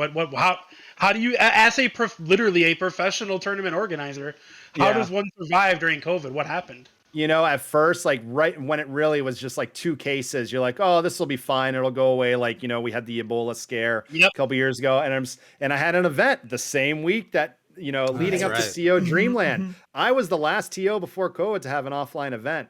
And still to this day in the year 2020, that was top 5 largest FGC events of the year. So congrats me. It counts. Anyways, no, it was scary as shit because I was doing the Dreamland. And if I had an easy way to cancel that event and not lose hundreds of, like $100,000 at the hotel, I would have done it. But because the hotel's like, we haven't shut down, and I'm out there tweeting like, guys, I'm going to go through this. Let's just sanitize, be safe as possible before we really understood COVID. Yeah. And I'm like, if Disney's still open, I'm going to, if Disney's not shutting down, then I'm not going to shut down. Guess what shuts down day 1 of CEO Dreamland? Disney World. Yep. And like, honestly, it almost destroyed CEO financially. Like 900 refunds I had to give out. A lot of people didn't want to come. And it was shaping up to be a really big event for Smash. And just everyone, right reasons didn't come. But the people that did come, I'll never forget. I had moms like, thank you so much for doing this. I don't know what's going to happen next, but we were glad to be able to come to an event. So mentally, it was rewarding. Physically and emotionally, it was just draining because financially. And then I was like, well, gonna have to see how this plays out for a month. And then CO gets delayed till December. I'm thinking, December could work because none of us thought this would go as long as it did, right? It's 2020. Oh yeah, we're coming up with 2 years, baby. Yeah, we have all the communication in the world, but we just had bad leadership. But let's not go down that path. So I had to learn to live with it, and I was able to get out of the other contracts easily but CEO had already started registration. I had about 1,500 registrations I had to refund as well. And I don't know if you guys have ever run a tournament at a large scale. When you have to sit there clicking buttons, it literally took me about 200 hours to get through it all over the course of like 2 weeks. And then everything started canceling. But as a TO, it was rough, guys. You know that. But that's when I was like, you know what? Now I have more time, content creation, use the channel to my benefit, grow the YouTube, all that stuff. So that kind of kept me going. And I got to thank DreamHack, man. They didn't lay us off. Thank God. We started doing online tournaments, online events. So that honestly, if it wasn't for DreamHack, I probably would have had to quit as a TO and just go back to like a serving job or something fun, something less stressful. If it wasn't for that, I would have to improve my life. Right. Yeah, exactly. I'd have to actually make at least minimum wage. Right. CO does well. People always like TOs don't make money. Everything that CO makes goes back into making CO a bigger and better event. I do make a little bit of money of it, but if it wasn't for DreamHack, then I would suffer. I would definitely not be in a good place. That's one of the big things that people have to. I don't know why there's that stigma out there. If a TO makes money, oh, they're the devil. Like, I don't get that. Like they have to get something out of it, otherwise they can't keep doing it. So I keep meaning to make a article where it's like one column is like all the things a TO thinks about, then the next column all the things a player thinks about. Player, flight, food, hotel, my game. TO, 3,000 people, 20 staff rooms, 400, document, like all this, just a whole comparison sheet, right? Because we should do a summit of some kind where it's 20 TOs, 20 players. The players have to run the tournament. The TOs get to play just to show them how much different it is. But, I love Lucy episode. Yeah. But, from a professional side, seeing like Capcom Pro Tour step up and still do events for the community. Tong's in the back. He keeps talking shit in the chat. Tong, stop it or I'll fire you again. All right. Sorry. Yeah. But anyways, back to COVID sucked for all of us guys, obviously. And you guys, you lost a lot of opportunities. And just to see that, and now 2 years later, we're here and hopefully things are starting to come back. But it was tough for a lot of us. Me, EVO having to cancel it, how many people, and it's not just the TOs, the opportunities for the players, the staff, the commentators, the hotels lost so much money in the state of Florida. Yeah. Everywhere. Lost. Yeah. It was tough. Let me ask you this, Yeah, go ahead. No, go ahead.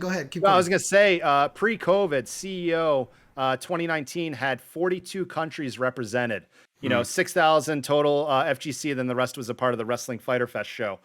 CEO this year is at 3,000 attendees, maybe 120 internationals because of COVID, and 12 countries represented. So, but the good news is, seeing a lot of players go into content creation or go only to the Pro Tour events that fly them out and stuff. A lot of new faces, guys. So we need to be prepared for that new generation of fighting game players. Look, and it's exciting. CEO is coming up in December. It's a month and a half. A month exactly. Yeah. Well, early December even. Yeah. So talk to me about how planning is going for that. Florida has some weird laws that are a big bummer if you're trying to run a safe event. So how are you dealing with that? And then how is the community responding to what's going on? So we launched registration June 5th or 6th, right? I did it on the 10-year anniversary of the very first CEO, the day that tournament started, which I usually do registration like 4 or 5 months out. I think anything more than 6 is just pushing it because people's plans will change, right?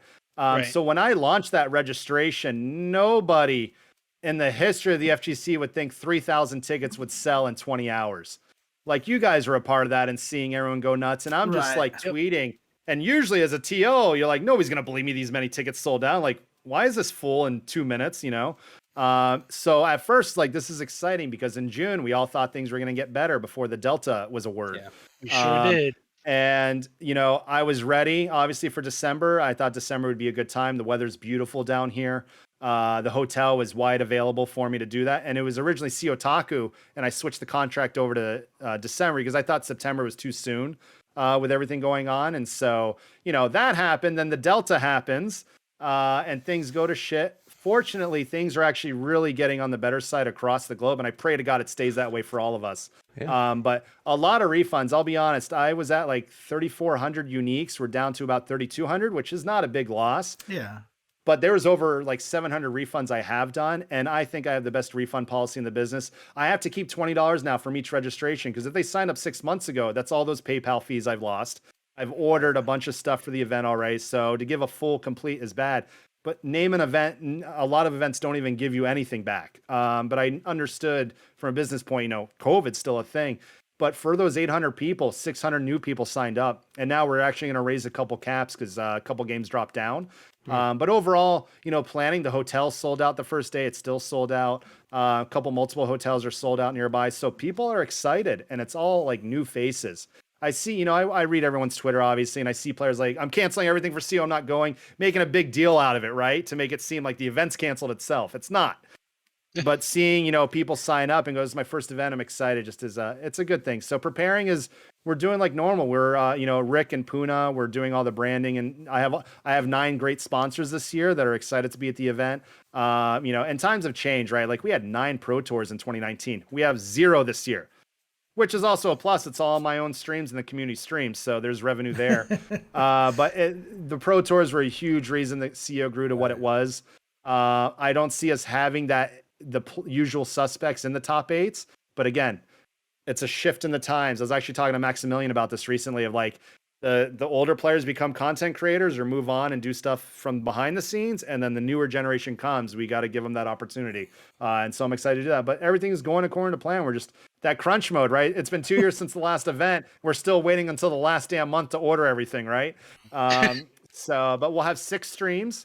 We're going to have 6 great streams for the event. I'm bringing back the wrestling ring. I'm bringing back the great branding and production we're doing. Entrances will be there. We're requiring masks. So in the state of Florida, vaccine passports, that's all fluff, guys. I do hate our governor. You can quote me on that. But a lot of the news that comes out is just political things to make sure he doesn't win, which I hope is the case. But it's just, a lot of the things as an organizer, as a private event, the venue lets you dictate what you do within your own venue. Good. And I will tell you, if I did not announce vaccination requirements or negative tests to give those people that don't want to get vaccinated for health reasons or personal, I think a lot more people will be asking for refunds. But the moment I announced that, more people registered, more people felt more comfortable. Absolutely. And I knew that was the right call, right? I do it for the community. You guys know I'm Listen, Jebailey, I'm vaccinated, but I don't want to go to a COVID Nazis event who's going to tell me if I need to be vaccinated. I saw that tweet. And I laughed very hard. Way worse than that email. Very hard. There's been emails that I can make a coffee table book that would make your head spin.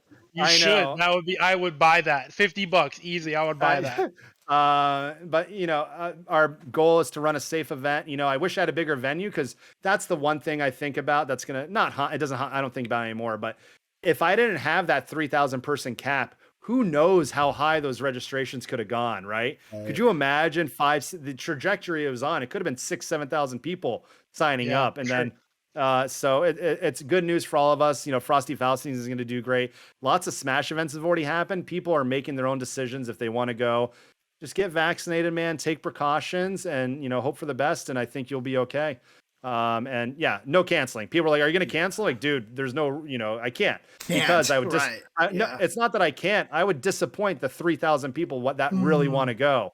So, and I would also go broke and probably retire and go get a serving job. So I know we're out of time here. I did want to ask another thing, though, because one of my favorite things about a lot of the FGC events out there has been the fact that they've been able to incorporate one of their passions outside of the FGC into the event. Like, I love what L.I. Joe does with ECT and the music and everything like that. You were one of the first people to do that with the wrestling ring and, with the intros and everything like that. And then it grew to the point where you actually had the NJPW event at your tournament. Like, I just want to know, like, how did that feel, like being able to have the NJPW there, one, to give someone like Ringe and Logan like the chance to commentate something like that as their dream, and two, for you to actually wrestle in there? And then finally, did it hurt when you got dropped on all those buttons? I mean, seriously. So the buttons and the table was the second year with Fighter Fest and AEW. That's right. I honestly didn't appreciate the hard work that Kenny took to make it happen and get New Japan to sign on. It was a tough show to put on. Seg and our esports production did it all ourselves, right? I didn't have the actual company doing it. It felt amazing, though. Obviously, I was on so many painkillers because of my broken, torn Achilles tendon. Mm-hmm. I delayed the freaking surgery until a week after so I could run the event. They're like, "Hey, you get surgery, you'll be back to normal in 6 months to a year." I'm like, "Can we postpone that? I have my biggest event ever, first year in Daytona." But that show was one of the, with 2,500 people, was the biggest non-WWE show in Florida in years, which was a huge, to me, I'm like, if it's not a sellout, it's not good. But Kenny's like, dude, you don't know what you've really just accomplished. But to go from that and then have AEW take over and put on their whole show and have a great production and work with, Cody Rhodes, Kenny Omega, the Young Bucks, his friends in the industry, was just such a huge 180 in terms of how it became so much bigger. And if it wasn't for that year with Seglia and everyone involved putting it together, our community running the wrestling show, but then letting the big dogs come in, and that was AEW's second pay-per-view, and now look how big they are, right? And I go to their shows when I can, and they still treat me like family. It's such a good feeling that you guys will always shit on me for the rest of my life. That's fine. But when I go to these wrestling in a good way, David, don't worry. But like McAfee or McAfee? Yeah. But when I went to AEW and they treated me like just totally like on the same level as them, putting on and organizing stuff, was the best feeling I've ever had. And just, Kenny changed my life physically with the gym and all that. But I really wish 2020 was not the year that everything went to shit, because that was going to be 10 times bigger and better. And we hope to bring it back, but I think we're all going to be okay and bounce back and do something bigger and better. So you have plans for AEW collaboration as well, right? So not officially, but we talk about ideas, and they're working on a console game that I may or may not have some input on. Are you going to be in another video game? I think that's what you're 5. telling me. Yeah, suck it. Jesus fucking Christ. No, but I'm excited for that because it will be one of the best wrestling games since No Mercy. And Kenny cares more about that game than anything else right now. But anyways, and they've revealed stuff, so I can kind of say those parts. But I'm just excited for the future of AEW. I'm excited for the more crossing over. They keep doing those Street Fighter AEW shirts that are killing it. They're doing so well. And the crossover to end this was. It was always there. We all loved, WWE and NWO back in the late 90s. And that's why I did the crossover, because everyone liked it. They liked the entrances. Yipes is probably one of the pioneers of a cool entrance until K-Brad, all that stuff. Right. And it just worked. But I think we're all entering a new era and time for some new ideas and cool stuff. But also to keep the beauty of what makes FGC great is just, end of the day, people coming together to push buttons. All right, man. Thanks a lot for coming on and chatting with us. It's been very cool. Thank you, guys. All right. Take care. I always ask everybody this question, too, where they come up with their handle, but yours is just your last name, right? No. He's not getting off easy. Where did Google My Name come from? Oh, better. That's a great story. So Google My Name is still my Xbox and PSN gamer tags. Early 2000s, when I was a DDR player, I went to a tournament in Atlanta with some friends. That was a DDR tournament, not fighting games. And they had a Street Fighter cab, and I started destroying everybody. I'm like, who the hell is this guy? And one of my buddy goes, go Google his name. And it literally just struck. I'm like, Google my name. And I'll never forget when I signed that shit up on Xbox. Every time I played Call of Duty, like, who the F are you? I Googled your name. I can't find it. Like, just all kinds of shit. But I still think it's one of the greatest tags of all time. Congratulations. And then switch to Jebailey, because why not? Yeah, of course. Yeah. Can I do a couple shout outs? Oh yeah, absolutely. Absolutely. So CO Gaming guys, honestly, we have a lot. We have a cool couple announcements during the show. So just that's all I'm gonna say. So I'm excited to usher in the new year with some cool stuff in the fighting game world. DreamHack Anaheim. I'll be back on the West Coast, guys, to hire you guys. So stay tuned for that. February 11th to 13th. So planning that out, and then just thanks for the support, and I'm glad that you guys are doing well and everything, and I hope we'll all get back to doing what we do and make some money for it to make up for 2 years of lost income. All right, but buddy. more importantly, glad that you're doing well physically and more importantly, all I could think about is, like, if I died, who's going to give all those people back their money for CEO? More importantly than Jebailey, I'm glad that Tifa's doing okay. Yes. You want to see her? You want to meet her real quick? Yes, please, can I? Sorry, I got a little too excited about that. Yeah, you were real pumped about that. Hey, it's a dog. All right, she's very cute. She's a beautiful dog. Say hi, Tifa. Speak. Hi, Tifa. Speak. There you go. All right. See you guys.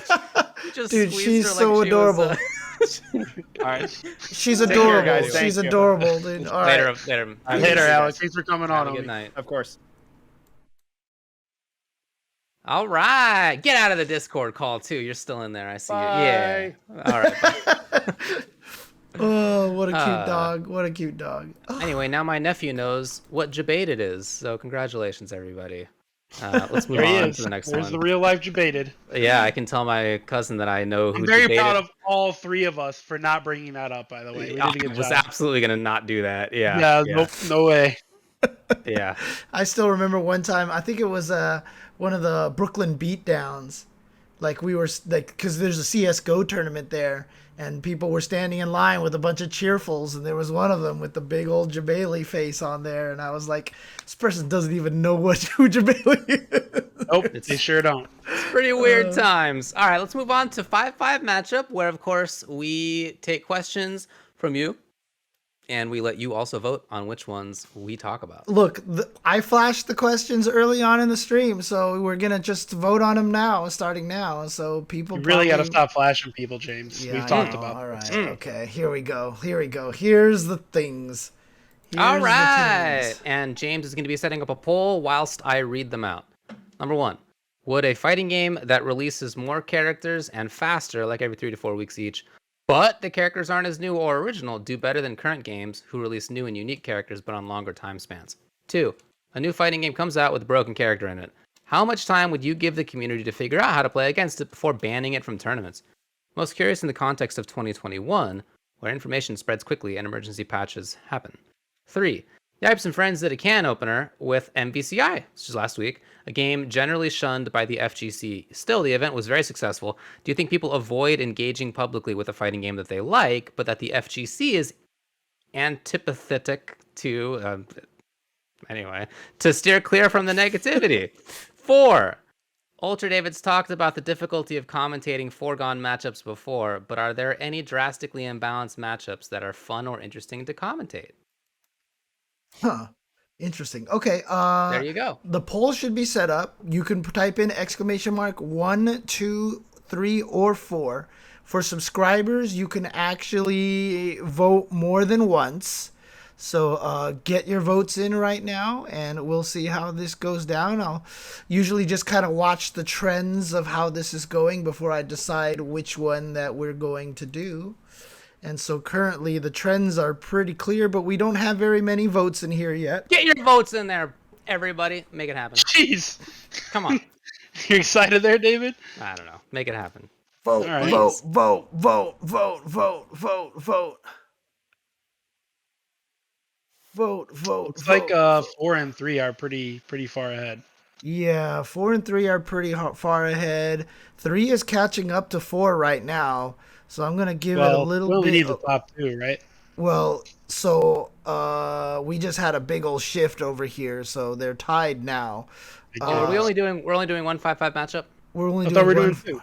Oh, we're only doing 1. Oh, wow. We're only Okay. doing 1. Yeah, we're only doing 1 today. Yeah, we did have last week off. We didn't do it last week, so I guess we have more news and stuff than usual. That's true. All right. That's true. So I'm going to give 10 seconds. 10, 9, 8, 7, 6, 5, 4, 3, 2, 1, and done. Number 3 is the winner. Mm-hmm. Okay. Do you think people avoid with the antipathetic? I mean, it makes sense that that's an adjective. I've just never seen it before that I can recall. But like, have antipathy for? Sure, I guess. Seems plausible. Yeah, makes sense to me. Makes sense to me. Doosh, there, here we go. So let's go. We have Topic number 4 on his background. CEOs, damn it. So, do you think people avoid... So, the whole question is, Yipes and Friends did a can opener with MVCI, a game generally shunned by the FGC. Still, the event was very successful. Do you think people avoid engaging publicly with a fighting game that they like, but that the FGC is antipathetic to steer clear from the negativity? Well, I've done it, so probably other people have too. And for me, that has come with primarily NRS games, but for a while with Street Fighter V as well. When I first When Street Fighter V first came out, I thought it was fine. It wasn't my favorite game of all time, but like I liked it. In Season 3 or whenever they did Arcade Edition, I officially really liked the game at that point. And it was not like a common opinion to go on Twitter and be like, at the time, to go on Twitter and be like, I really like this game. So I didn't do it. And coward. Well, I mean, I eventually did it, but yeah, partly was because there was a lot of negativity about it. And I just, I had my opinion and I was like, well, I don't know if I need to have this out there. Yeah, eventually I did talk about it. Other people talked about it too. It wasn't just me. And for NRS games, like I really like MK11. It's honestly one of my favorite fighting games. Sometimes I don't talk about it as much as I think that I would if on Twitter there were people who were talking about it in a more positive light. Like if I had, if there were people who would like reply or who I could reply to, either way, where we could have like an interesting conversation about something without somebody popping in being like, hey guys, put in Shaggy or whatever nonsense, right? or this game sucks. If only you guys should be talking about MKX. Why are we talking about this? That comes up a lot of the time that I just want to talk about a game that I like. And so honestly, I don't do it as much as I otherwise would. I'm the opposite of you. I'm 100% the opposite of you. If you follow me on Twitter and I like a game, I'm talking about it. I don't give a shit if you like it or not. Unfollow me, bud. This is what you get when you hit the follow button. If I like Marvel Infinite, I'm gonna talk about Marvel Infinite. If I like Grand Blue Versus, I don't care what anyone, I feel like everyone should be that way. I feel like you should not give a shit what the next guy has to say about the game that you like. It's just a question of having. It's just a question of how much negativity do you want to see or deal with. Well, no, I mean I understand. That's kind of where I was going with that. Is you should not care what people think, but very obviously you're going to, because I mean it has an impact, honestly. Yeah. Axiom. That's not even true because I haven't blocked you. So you can hold that up. I mean, one thing. Troll. I will say one thing though. I mean, it does get different. I mean, again, like I'm not trying to say this as a troll. I'm not trying to say this as trying to talk shit or something like that. But when you do get up to like 50K followers and shit like that, like it starts to get to that point. What are you at? You're well beyond me now. Me? Yeah. I've been stuck at like 71. Yeah, you're way ahead of me. Or me. I'm stuck at 71K. I'm at like 45 or so. And I feel, having talked with other people who have more Twitter followers than me, it seems like there's some threshold that I think are beyond at this point where Twitter becomes a lot less nice and useful. Right, like I'm at the margin of like sometimes it sucks, but a lot of times it's fine. But where you are, I definitely think it gets to the place where it's yeah, and it does affect you, and it's funny too regarding your story, David. I remember season 3 because I was still kind of really anti Street Fighter V at that point, and I always remember you were always very positive about the game, and we would have debates on it on the Tuesday show about Street Fighter V stuff. I mean, needless to say, right now, I actually legit love the game. Like, I legit love the game, and I think it took me moving away from Cammy to find that, because I wasn't playing Street Fighter V. I was still trying to play her like Street Fighter 4, and that just doesn't work in that game. Learning another character taught me how to play Street Fighter V properly. But yeah, I mean, back to the original question. I mean, I do talk about whatever I want to talk about, but I tell you, man, like it comes back to bite me a lot of the times. It really does. Like a lot of times I'll say something. I mean, dude, some tweets that I don't even mean to have them be a big talking point. Just like I retweeted some guy doing some KOF 13 combo, and he looks at the camera and he's like, yeah, like some Japanese player who did like this thing and just like easy, like you could tell he just this super hard combo he's done a bunch of times. And I was like, how can you not enjoy execution in fighting games? Man, this is so cool. That tweet exploded, and like there was like that was like maybe 5 days ago. I'm still responding to people talking about that tweet at this point. I tweeted out after the Daigo match, I was like, how can you not love fighting games? Like that was just me, just like, man, that was a great match. And then I just started getting responses all over the place. Well, the problem with fighting games are da da da da da da da, and it's just like, It's sounds wild. like engagement to me. Sounds like I can get some brands on my side of that type of engagement. I don't know, man. I think it's fine. There's also sometimes where you'll just tweet something and then people just take it the wrong way, and it just that goes is true. Completely the wrong direction, which I didn't mean at all whatsoever. And a lot of times it's when I try to use Twitter like a normal person. That always happens the most, when I just decide to tweet a goofy joke and then everybody just comes after you. And it's like, when I made the tweet about the Japan versus US Guilty Gear 10v10, holy crap. I was just about to say, yeah, maybe making fun of an entire scene isn't just a normal joke for a 70K follower account. Yeah, I was not expecting that to happen at all, okay? That was definitely, and I even was trying to be like, I was just being joking, and like, this is what you do on team tournaments. Like, you talk shit on team tournaments. That's always been my belief. And dude, that thing went south so fast. All right. So, I mean, I'm telling you, man. As far as do people avoid engaging publicly with a fighting game they like, that the FGC doesn't like, to steer clear of negativity, that definitely happens. Yeah, and MVCI is, that's for sure. MVCI is one of the biggest ones.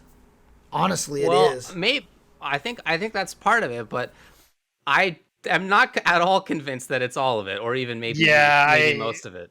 If you would have asked me 2 years ago or a year into the game, if I thought that the game got memed to death, I would be like, yeah, it deserved better. But now, 2 years after that, I actually think it kind of deserved what it got. I don't think it's a very good competitive game. So, well, opinions change with time. But now that's MVCI different, fans right? are going to steer clear of the Tuesday show. I mean, I don't make it a thing that I don't like the game anymore. I did at one point. I really liked it. You and I played it a bunch online. Yeah. I really liked the game at first. Yeah, me too. As far as I just don't know that. I don't really think that this is like the death of a game or not. Right? If the idea is that, like, look, MVCI came back. It's been alive. I don't want to claim that it's not, but had thousands of views on the can opener in a way that it, like, maybe it could have always if there hadn't been such negativity. I just don't think that's it. I think that this is the case of, like, people watch the can opener because it's hilarious, and the game is like part of why people watch, but it's also not the main reason. Well, I mean, part of the hype behind that too is Yipes is hosting a game that is underrepresented, right? Yeah. Whether I like it or you like it or not, the game is underrepresented. It doesn't get any type of shine. Right. So when someone that's big in the Marvel community, that's Yipes, the biggest name in the Marvel community, gives that game a shot, obviously people that aren't even MVCI fans are going to tune in and be like, oh, maybe I'll give this game a shot. That's so it's true. Not that it could have always been there. It's the fact that it wasn't, in the limelight. They gave it that opportunity 4 years later, unfortunately, but it is what it is. Yeah. I mean, honestly, like, it's just one of those situations, like MVCI, people are going to watch it. There's still a scene out there. There's still a lot of people who enjoy the game, and it is a good game. It is a good game, right? I know you've fallen out of love with it, Tubo, and such like that, but, like, if someone actually tried to give an older game, that people meme on or whatever, that was legitimately bad, I don't think anybody would actually watch it, like Street Fighter Cross Tekken, right? Oh, wait, look, we're out of time. Okay, let's move on to the next topic here. Let's move on to the next time. Personally, I've never said that I don't like a game that you guys like on this show. That's never been my position. No, it's never happened. It's never been my position. All right, let's move on to the next topic here. Yeah, so KOF 15. Oh, no, let's whoops, I skipped the topic. Whoops, there we go. All right. King of Fighters 15. Talk to me, James. So King of Fighters, nobody was expecting this at all. The Sony State of Play came on, and then all of a sudden everyone was like, "What? Yo, KOF 15 information!" And the KOF information on there was pretty brief, but very significant. It introduced one of the two brand new characters who we were shown in a previous trailer, and that is Delores. And Delores was revealed, and then SNK put the official Delores character trailer out there, and Delores is pretty. How did I put it on Synchronize? She's hot, dude. Wow, SNK continues in their waifu department over here. But the more important thing that they actually announced was a public online beta. They announced the public online beta. Not only did they announce the public online beta, but it's not the same characters that were in the TGS. They're actually letting us use CYS, which is crazy because everybody's looking forward to those characters. You think that they would try to not give them away like this in a beta? They gave us Chris Yashiro Shermie. They gave us Kyo, Iori, and Chizuru as part of the as the Sacred Treasures team, and then Shune, and then Delores is going to be playable in that trailer. So it's actually really, really cool. But look, I keep saying this, and I'm not trying to say this as a way to dog on any games or anything like that, but I felt like Melty Blood got hurt by not having a public beta, honestly. Like, I think it could have came out a little bit with the netcode stronger, without the start button skipping problem, etc., etc. I really hope that this benefits, because, I mean, you saw how all the repeated public betas of Guilty Gear not only helped the netcode, it improved the lobby a little bit, but more importantly, it helped the netcode and actually helped some of the balance when the game came out as well. So I feel like if they can do more with this online beta, I think that'll be super important. So I'm super happy about that and excited about that. And that's going to be in the middle of November that beta is happening. That is November 19th through 22nd. Yeah. And when does KOF come out again? February, right? February, yes, February. Okay. So yeah, November is probably a good time for them to get some last minute feedback in for last minute changes before they go for first certification. That makes sense. For sure. Yeah, that's cool.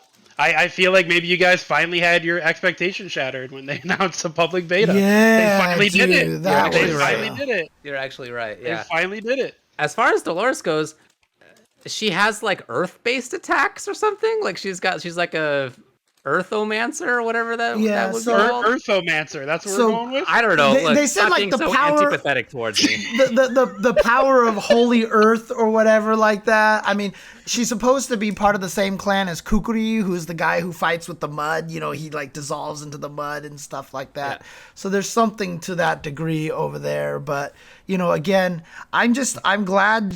I mean, honestly, from a character design point, especially, I just think it's a really, really cool representation, diversity character as well. The way that they designed Delores, and I think that's really, really cool. So look, the way that I said it on the Synchronized show is like Birdie and then Delores, right?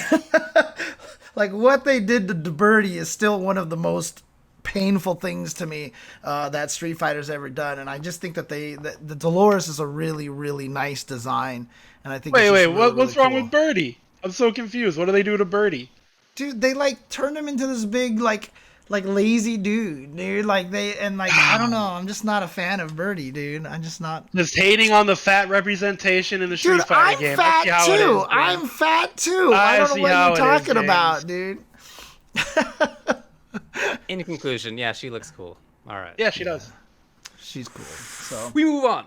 Anything else to say? Nope. That beta also will have local play as well. So if you do have the ability to play with somebody else.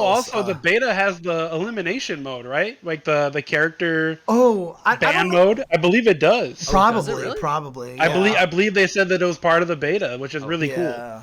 That's like the only thing I wanted to like try out in KOF so far. That's definitely cool. Dope. And again, I know people are memeing, but it's just what they did to Birdie. Like you had freaking Rufus. Like Rufus is Rufus, right? I never had a problem with Rufus, but I just felt like Birdie deserved better, man. Birdie deserved better. I think Birdie's actually way cooler than SF5 Alpha. Way more interesting. All right, cool. Let's move on. All right. So I guess I'm gonna have to do smaller text on this one.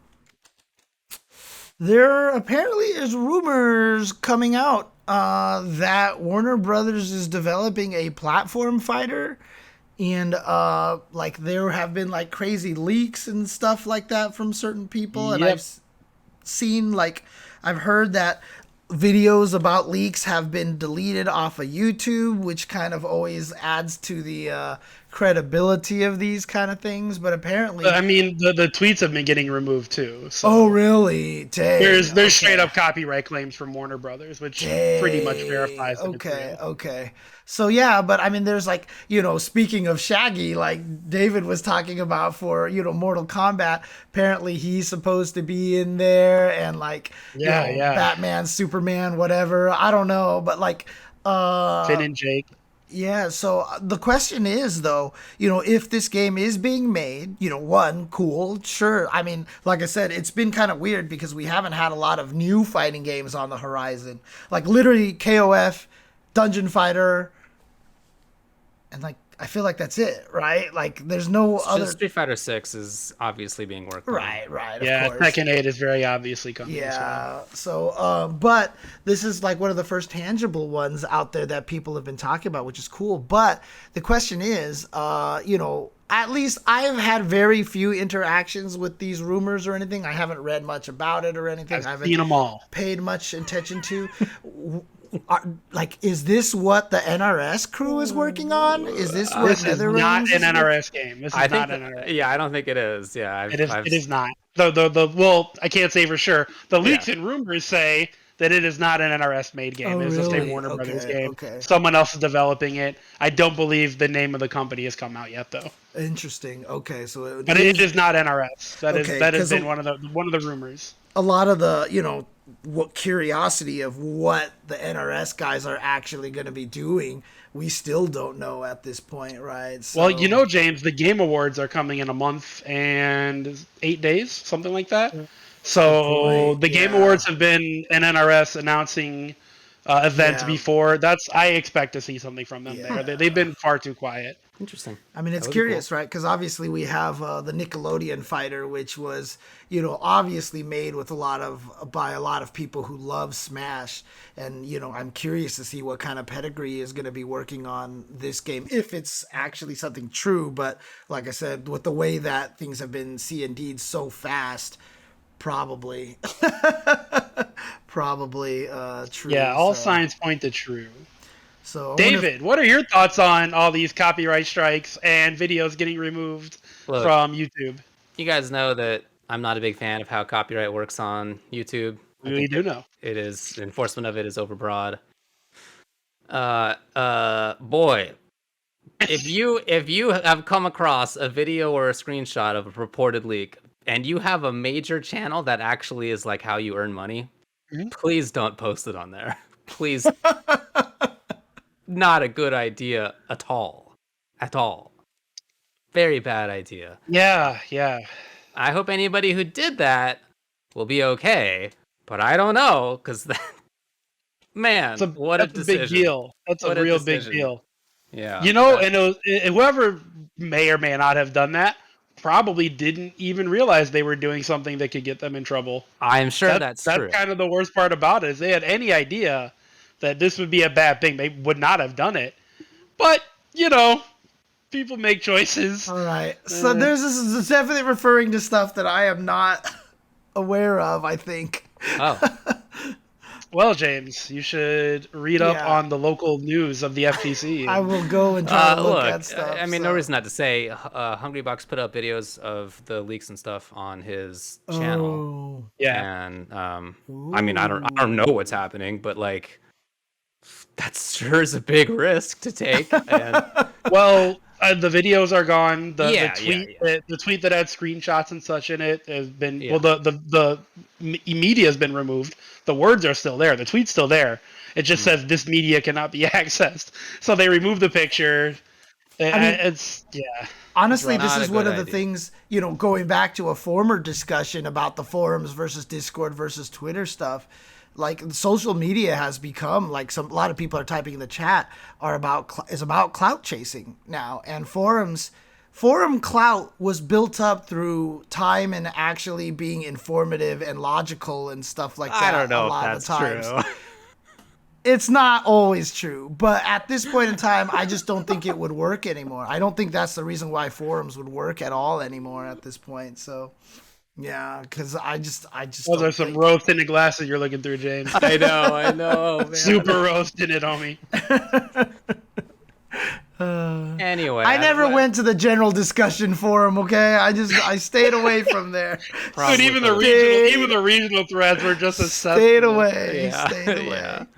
All right, I don't know that we need to spend too much time on this, but the rumors are there, and good luck to anybody who showed them. And all right, we're going to do rapid fire here at this point in time. So this is just all the little extra news that everybody wants to, just to hear about some cool stuff that is coming out.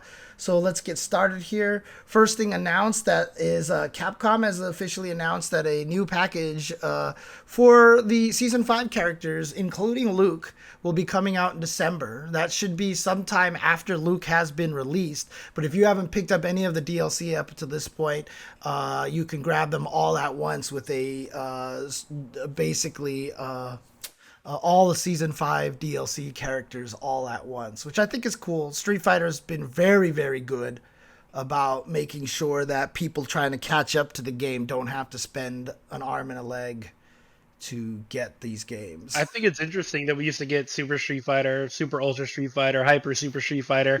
Now it's just like Season Pack 1, Season Pack 2 with everything. Season Pack, it's the same thing, just labeled differently. It's funny. Yeah, of course. But it's very cool. So happy about that. Melty Blood got a new patch fixing some of the online issues. Like I think that they said they discovered some of the issues with the one-sided rollback, but that hasn't been fixed yet. But they have released a recent patch that fixed some stuff and then also had a few character changes in there and a couple of bug fixes, like making it so that Noelle, when she gets hit, she doesn't yell as loud as she did before. So... Because boy, that was like storm levels of yeah, but even higher pitch and more annoying. Yeah, it was rough. I retweeted a video of Chaos doing some storm combos, and somebody responded like, "Holy crap, that character's loud and annoying." And you know what the funniest thing is? I didn't hear any of it because I'm so desensitized to. Like, I'm so desensitized to it that I didn't hear any of that. And I had to go back and watch the video again. I was like, wow, she is screaming a lot in this video. Man. All right, so patch is coming when? It's out. That patch is out. Another patch that's going to fix other things might be coming soon to address, like, the one-sided rollback and such. So, yeah. All right. Actually, this one, maybe David has a little bit more information about this. But FaZe is now trading on NASDAQ. It was valued at $1 billion, despite that it's never made $1 billion. But any other details that you can add to this, David? Tell us about FaZe Clan. Everybody's favorite FaZe Clan. It must be somebody's favorite. I just don't know who. Gotta be. I don't know. Yeah. I don't know anybody in person whose favorite is FaZe, and I know a lot of people in esports, and I don't know anybody like that. But it surely must be somebody's favorite because it's gotta be $1 billion, and even though it's made at most not profits but revenue, $50 million. Sick. Revenue, $50 million. Not definitely worth $1 billion. It's just, I mean, what are you gonna do? I don't know. This is how finances work. Maybe I don't know. But it's just weird. And let me say this. I have a buddy who is he's an investment banker, all right, that I went to school with, buddy of mine. And he once asked me, it was just a couple of years ago, he was like, my company is like looking into esports. Should we invest in esports? I was like, he I think expected me to be like, yeah, esports for sure. That's what I do. And therefore it's great. And here's all the reasons. And I was like, I leaned in real close, we got a beer in my hand. Leaned in real close. And I was like, dude, you better not do that. and have your company just turn right around. Do not get involved. All you can. Do not get involved. Yeah, so I just esports is a nice advertisement mechanism. It's at our scale in the FGC is sustainable as grassroots stuff. Dude, the entire $1 billion. The entire genre is a marketing word, dude. Like esports is a marketing word. To be fair, FaZe is not mostly esports, mostly content creation, and they talked about that in some of the articles that came out after this happened. Stop. I believe saying that esports is only 20% of their revenue, and that's expected to decrease. So it's not even like primarily an esports thing, but still. Anyway, somebody loves FaZe. I don't know who it is, but there's some kids out there, I guess. Hey, David. Whatever. Huh? I made $100 today. Yeah. I'm worth $100 million. Did you know that? Yes, dude. Let's do it. I'll back you. That's what FaZe did, and they got away with it. That's amazing. I need to pick up that skill somehow. It's good luck, everybody. Good luck.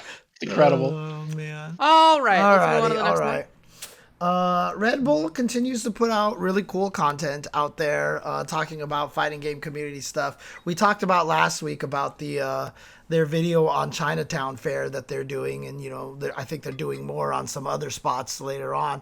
But they did have a new video talking about Daigo's Umeshoryu and why, and they did all these stats on it from one of the tournaments and stuff. It was really cool. I'm proud of the video. They actually tagged me to do the narration for the video. It's still so funny too, because they're like, here's the script, and can you give us some sample lines that we can use for editing purposes and stuff like that? Like, just read it, and then we'll do record the official lines. So I recorded all the sample lines, I sent it to them, and they used all of that. So that's how good I did, even in my sample lines. They just were like, that's perfect. I'm the goddamn best. James Chen 2021. That's cool, dude. I'm glad. Love to hear it. Love to hear it. Sure, honestly, it was really cool, though. It was really cool. And I was glad, because the other thing, too, that was really important, too, was when they sent me the script, they also said, please edit it to make sure it's as accurate as possible.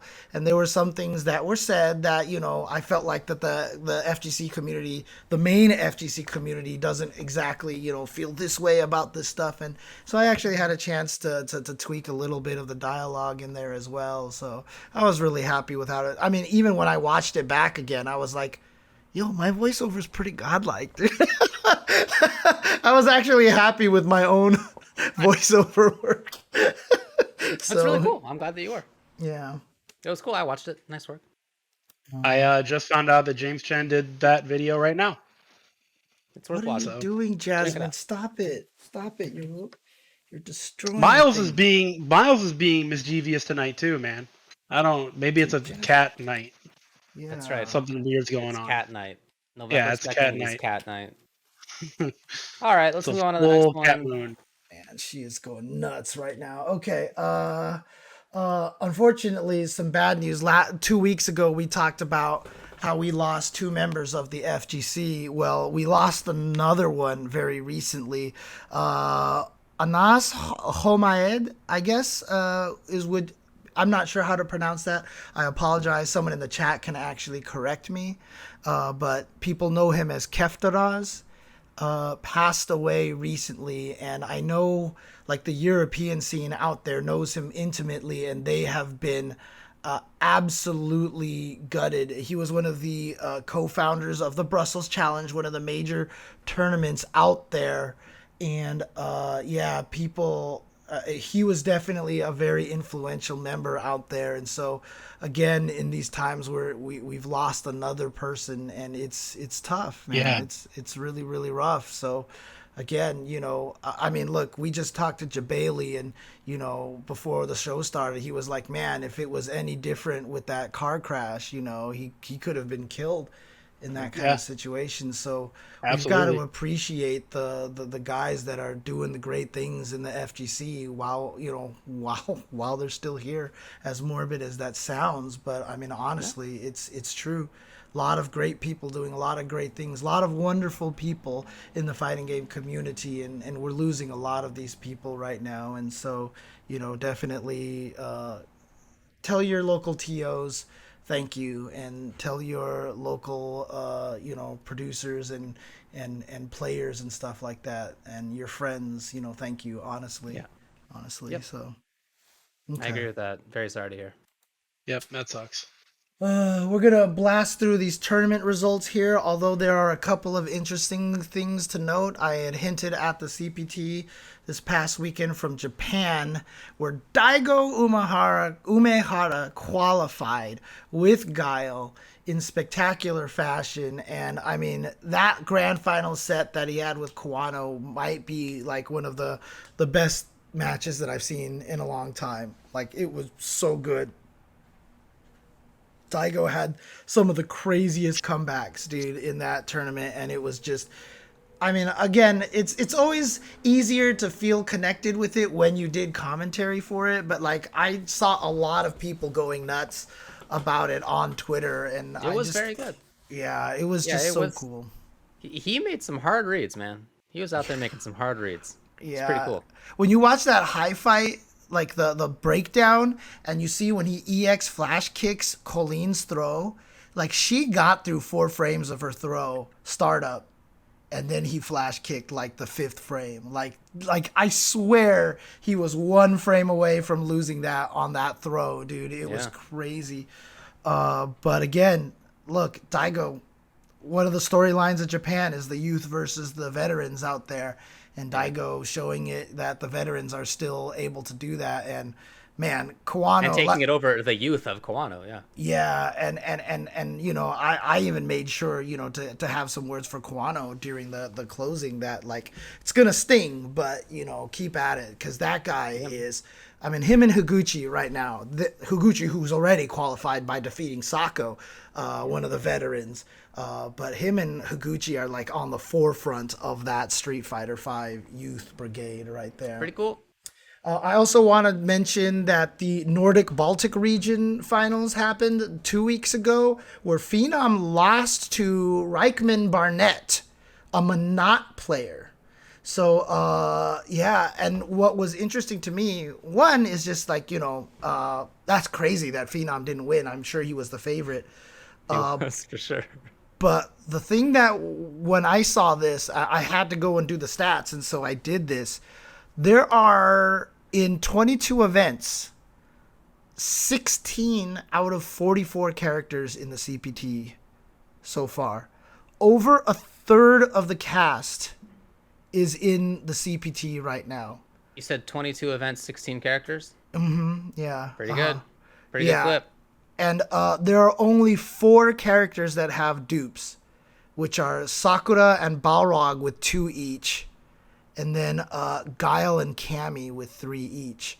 And considering we started the year with 2 of those Cammies, and we thought that it was just going to be year of the Cammy, I mean, it's turning out really strong. But we have a Birdie, an Akuma, a Dalsum, an Ed, a Falk, a Karin, a Colleen, a Lara, a Manat, a Nash, a Seth, and a Urian. Like, that's the kind of variety that we have right now. And I think that's cool. Super cool. Super cool. There actually were offline tournaments. Shout outs to KIT and First Attack. Yeah. I hope everything went well. I watched quite a bit of both of them, and it was fun. I mean, it's just cool to see people like at a place in the world, and other people walking around behind them in also the world. It's pretty cool. Pretty cool. Nice. I chose not to go out, I mean, obviously I didn't go. I don't know that I'm not going to do that until next year, I think, but I'm looking forward to doing that. And for everybody who did, I hope everybody was safe. Puerto Rico is super good on vaccinations. They actually are number 1 state or territory in the US in terms of vaccinations. So that's rad. And they still required masks and stuff, and it looked like everybody was doing that on the stream. So again, hope everything was good, but that's great. Congrats to everybody who went and who won, and to the TOs for making it happen. Yeah.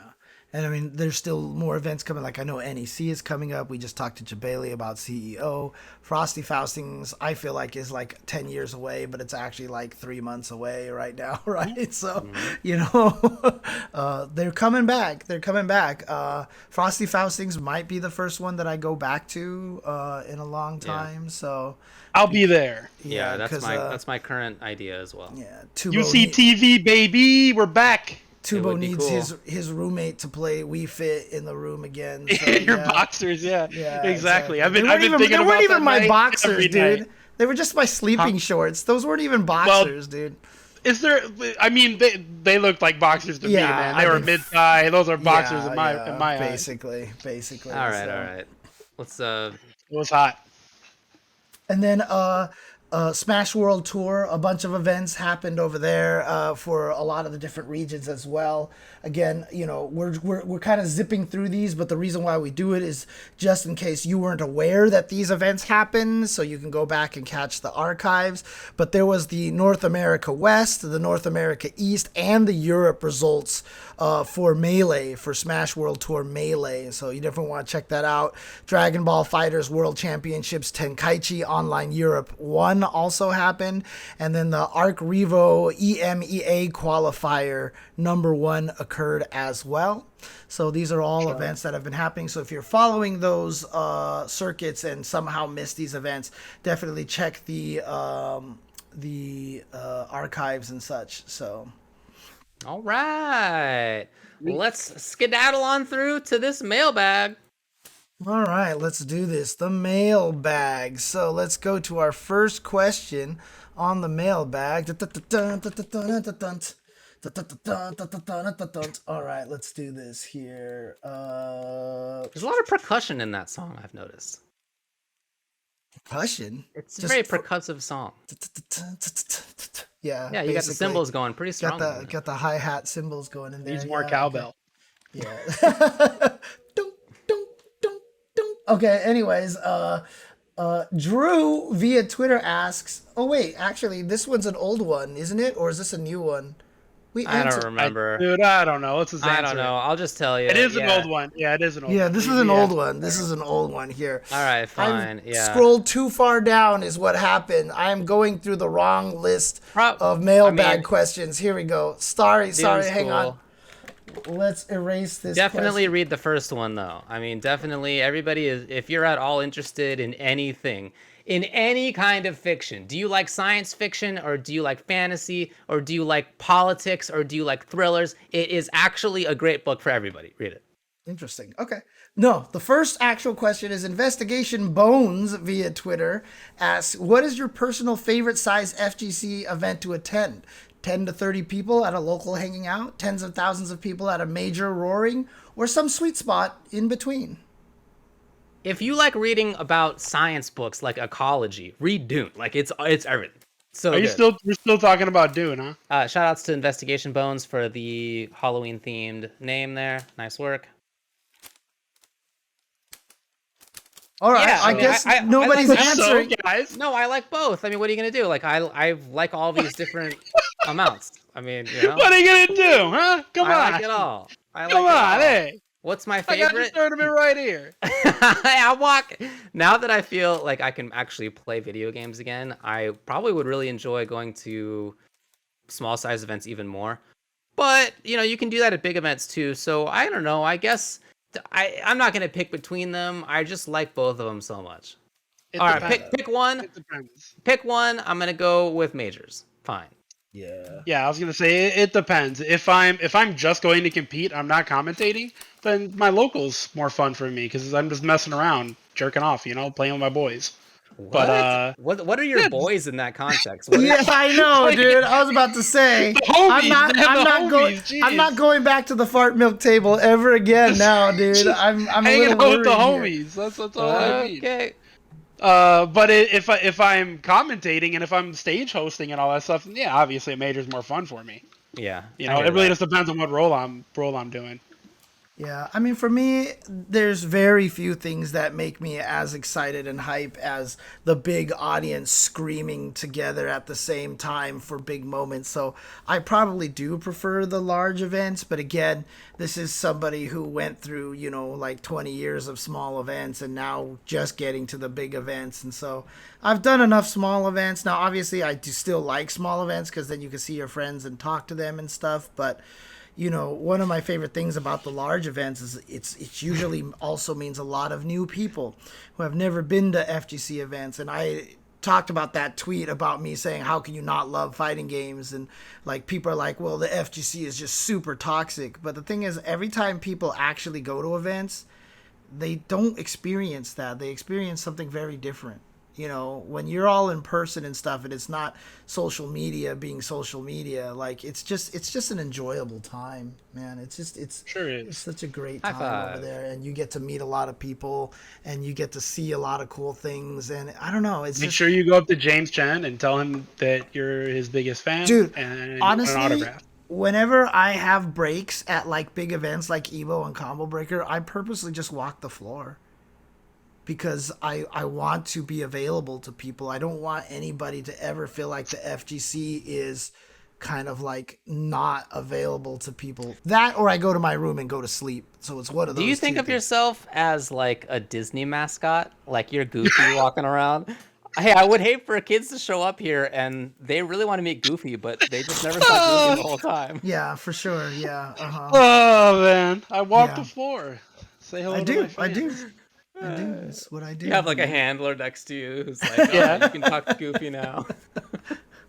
I'm going to carry a thing around that makes the Goofy screaming noise with me everywhere I go now. Man, every time someone approaches me, I'm just going to play that. So, yeah. That would not make you very approachable, just so you know. People will be really weirded out by you. All right, what do we got next? Man. All right. We've got Nat via Twitter here asking... I watched The Good Place on your recommendation, and it really made me pause to think about life. Dude! What media or piece of art gave you a profound change in perspective and changed your philosophy in life? Read Dune. I mean, how many times do I have to say that you should read Dune? This stream is sponsored to you by Dune. Yeah, Warner Brothers is gonna. Frank Herbert gave me the big bucks, guys. That's right. You can watch Dune right now on HBO Max for only subscription of. Oh man. It's probably that's probably Play-Doh is my answer. Probably my real answer.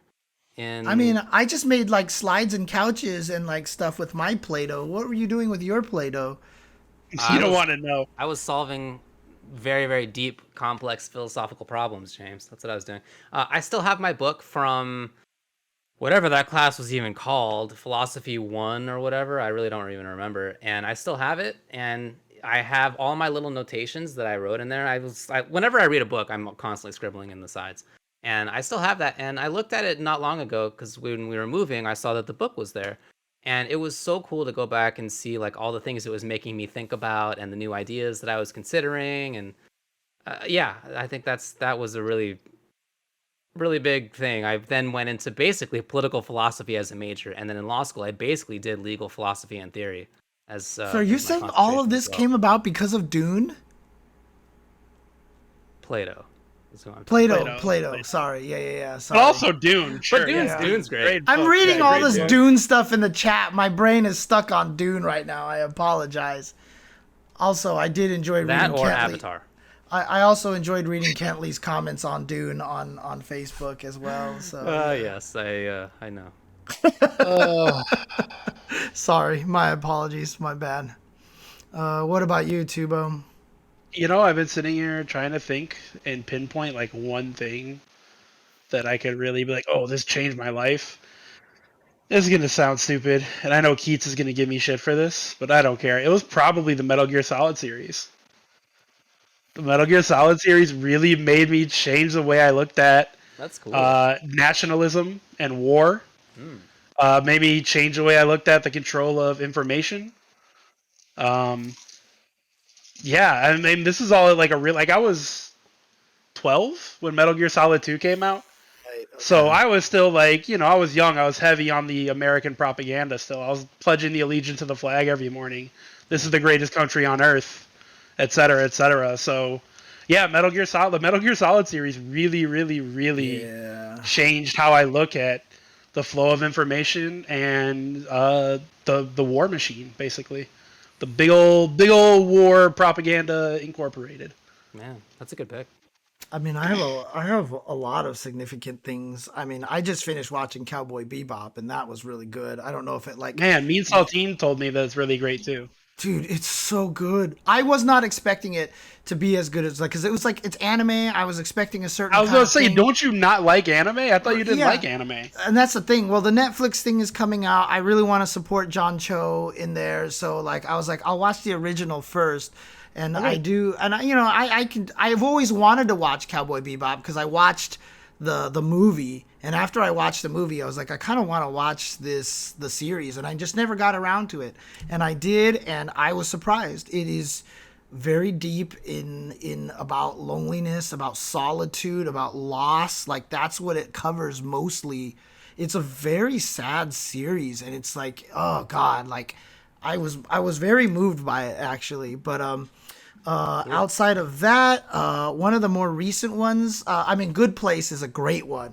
If you haven't watched all of The Good Place, that really changes your belief on how life works and stuff. But another one that was also pretty recent for me was Inside Out by Pixar. I have often told the story that after I finished watching Inside Out, I basically cried for 30 minutes. I could not stop crying because that movie was directly it spoke to me directly. Sure. and it talks a lot about depression and sadness and stuff and how it makes you understand where sadness's place in life is about. And that movie destroyed. It's one of my favorite movies of all time. Still haven't watched it a second time because I'm terrified to watch it again. But that movie is just it really affected how I looked at things, and I can't recommend it enough, honestly. So, all right, go for it. Just Goodwine, are you being serious that your dad was supposed to work in the towers in 9/11, but called out to play Metal Gear Solid? Wait, what? Is that true?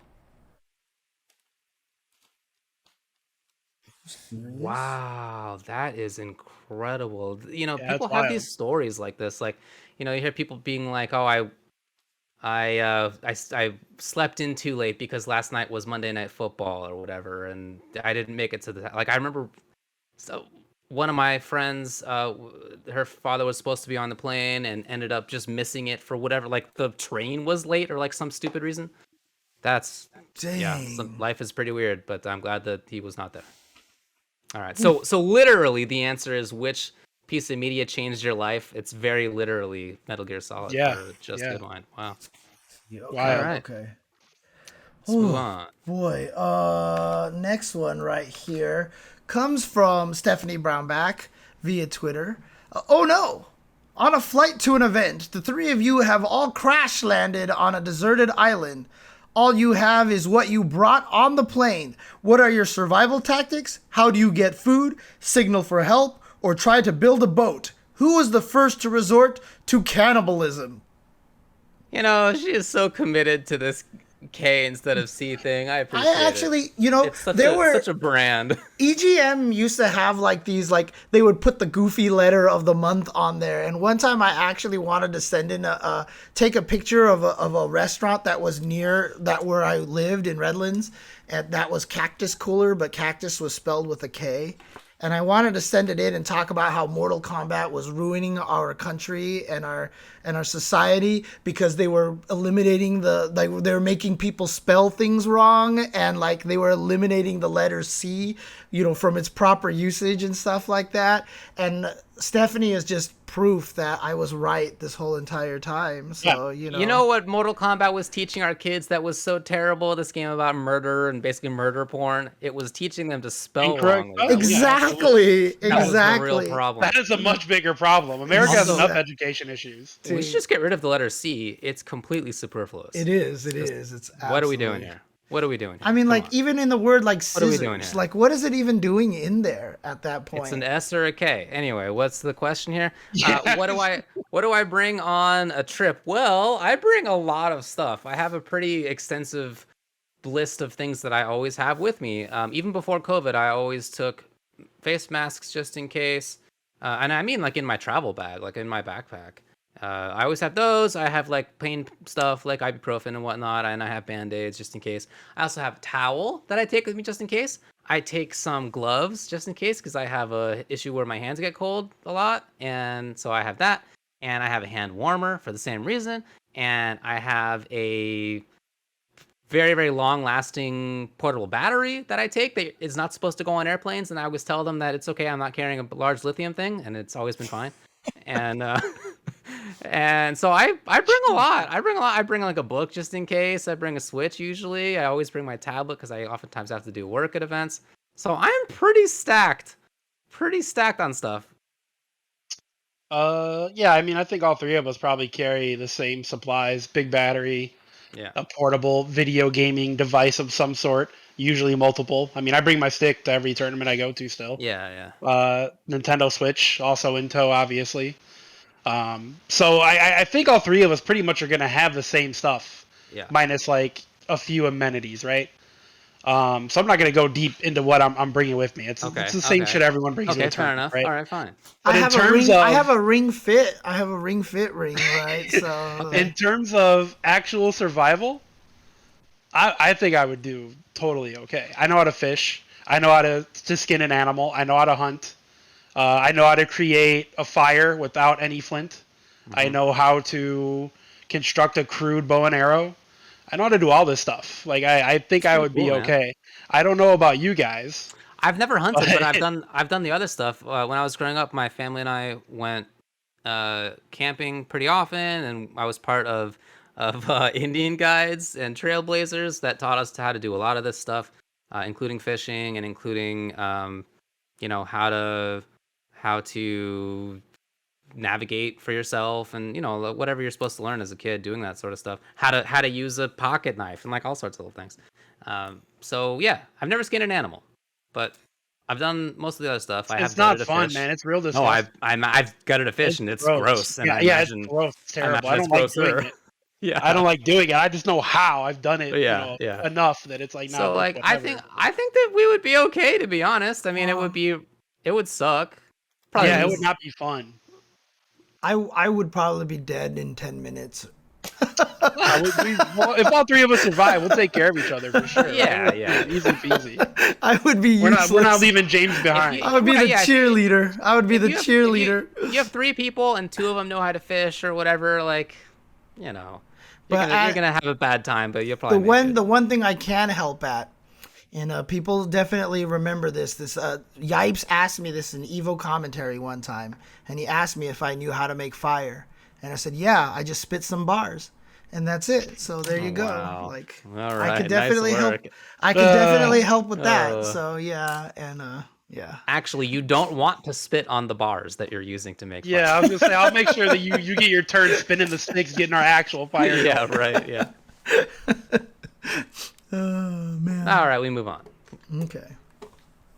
I don't think any of us resorts to cannibalism. In conclusion, if I get, I mean, look, if I died, you guys can eat me. Seriously, to stay alive, well, same. Dude. You guys have absolutely all the permission to. If you guys eat my dead body, I'm gonna come back and kick your asses so hard. Wow, you're not even gonna help us survive, even though you've passed already. Yeah, I was gonna say I can't do whatever you want, man. I'm dead. Yeah. I don't need my body anymore. Duck Helmet via Discord asks an important question: has the 3D printer, referring to David, actually printed anything other than parts to try to repair itself? Okay. All right. It's pretty good. Pretty good question. Nice work. Has it? Yeah. Wow. I can't believe it. I'm trying to recover mentally from this question. The answer is humans. Human. Yeah. And Dune. Those are the answers for everything now is humans and Dune. Dune. Let's see. What has it made that's not fixing itself? Well, I mean, I do have a lot of prototypes. I don't know. There's a lot of, these are like split box prototypes right here that I'm finagling with. And then this couch, actually, here's another example. This couch, the legs on the front of it were angled badly, so the couch has always been kind of like angled this way, but I printed some new leg like caps that are down there so that now they fit well. They're not just like things that you buy at the store that are misshaped, like don't fit the shape that you need. It's like actually fits really well. Nice. And then also I just did this. This split box is an older one of the first that I made. And the middle of it actually just broke. Like the pieces were too thin, the acrylic was too thin, and so it cannot connect to itself anymore. Like it can't, it won't. There's no like mechanism to hold them together. So I printed this, thing box. To fit in. It's just a base. It's like how many pieces is that base? Now it works. It's 2 pieces. You can kind of see the middle seam. Right yeah. I can see it. I can see it. Okay. Right, okay. So I just like made it to interlock and then glued it together. So you made an outer box for your split box. I did. I made a base box or whatever. So I mean, yeah, it has done a lot of stuff. However, it's also broken a lot, to be perfectly honest. But right now it's working. Yay! Congratulations. Yay me. Okay. Yay me. Good job. 16-bit. David has 50 diplomas because he uses words like antipathetic. I mean, he wasn't even the one that was using the word, right? So no, that was definitely his alt. He just wanted to flex his verbal I've skill. never seen that word in my life. Was his alt Scoop Newsman? Yeah, exactly. Subatar via Discord asks, for Halloween, obviously this was asked before last week's episode, what candy would you get if you were to spoil yourself? No budgetary or geographical restrictions. Interesting. The geographical restrictions is making me think twice. Yeah, Kit Kats from Japan are great. They have really good flavors. They're not as easily available here. I also really love Cadbury eggs for Easter. You know, those. Really? I'll tell you this about the Christians, man. They have some pretty good food. I'll tell you that. Those Gentiles. They got some good chocolate eggs. Candy. Hey, for me, that's a good question. Like, as soon as you said the Kit Kats from Japan, I feel like it would have to be something from Japan or like China or something like that, because honestly, American candy is too sweet. Like, it's just too goddamn sweet. Peanut butter cups, regular Kit Kats are good answers and stuff like Mr. Goodbar. I could probably eat because I just like the peanuts that offset the chocolate in there. But I'm thinking about like all those little pastry things I guess pastry doesn't count as candy, huh? Two different topics. If you wouldn't give it out for Halloween, it's not candy. IMO. It's good. I like that. But there's definitely a lot of good like sweets in Asian countries that are just not. I mean, like every time you see those videos where like person from Asia eats, American candy for the first time, like there's a reason why they react the way they do. Like it's the red bean paste stuff in Japan, great. I love it. It's so dude. good. Like every time, like when your parents, if you're Asian and your parents bought one of those birthday cakes from the Chinese store, like that was always so much preferable. Like the frosting was just not like the frosting in American cakes, like absolutely, like you eat it and you just feel like your brain is about to explode. But like honestly, like some of those Chinese cakes that you get like with like fruit in them and stuff, and like they're not super sweet, they're so good. Like they're really, really good. I'm very surprised neither of you. And this is, I shouldn't be surprised, actually, because we're all fighting game weebs, but I'm surprised you both focused on Japanese candy and didn't think about the amazing chocolates in, like, Sweden and Germany, because their chocolate absolutely dunks on ours. It's, like, not even comparable. You're totally right, but that's also, like, obtainable here. Like, the store that is near you me, can get, like, matchas. I can go down the block and I get Pocky Sticks and matcha-flavored You can't get Kit Kat bars. You can't get melon. You can get Kit Kats? You can, Yeah, you can absolutely. get some. My bodega has strawberry, matcha, and one other flavor that's You not can in get America. some. And You they can't carry get- Pocky sticks. You can't Mine get the does Tokyo not. banana ones out here, which aren't that good. But I've you never can't tried get, those. You can't get the melon Kit Kat out here either because me and Olaf have tried very hard, but melon Kit Kat does not exist out here. It sounds so. gross to me anyways. But honestly, some of the best chocolate I ever had was when Mono took us to this chocolate store in Puerto Rico, and we bought like some chocolate bars. Those chocolates were amazing. Yeah, American chocolate's not very good. You know, It's when trash. Logan, You're right. Real bad. When You're Logan right. sits there and dunks on American chocolate, like on It's Twitter, He's correct. yeah, He's Everybody 100% correct. in Yeah, the I'm whole always- world does that. Yeah. basically, Yeah, I'm it's like, yeah.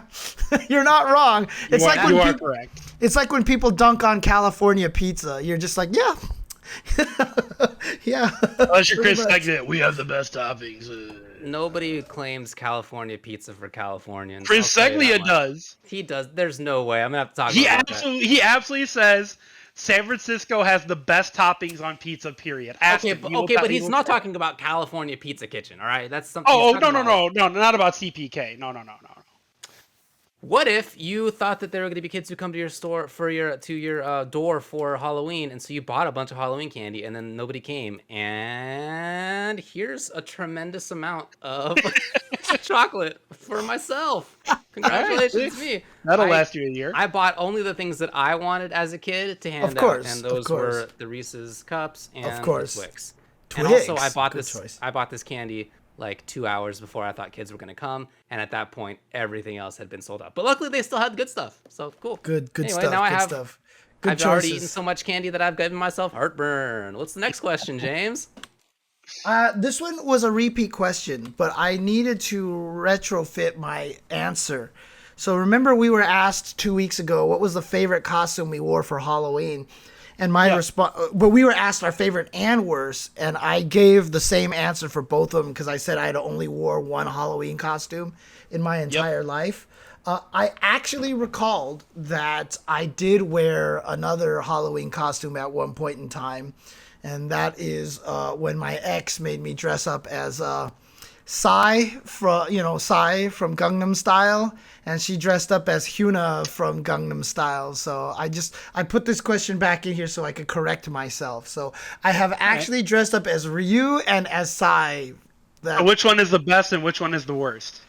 I mean, the Psy one was probably more fun, and because it was actually a thing, whereas the Ryu one was just me dressing up in a karate gi because we had a karate gi and that was it.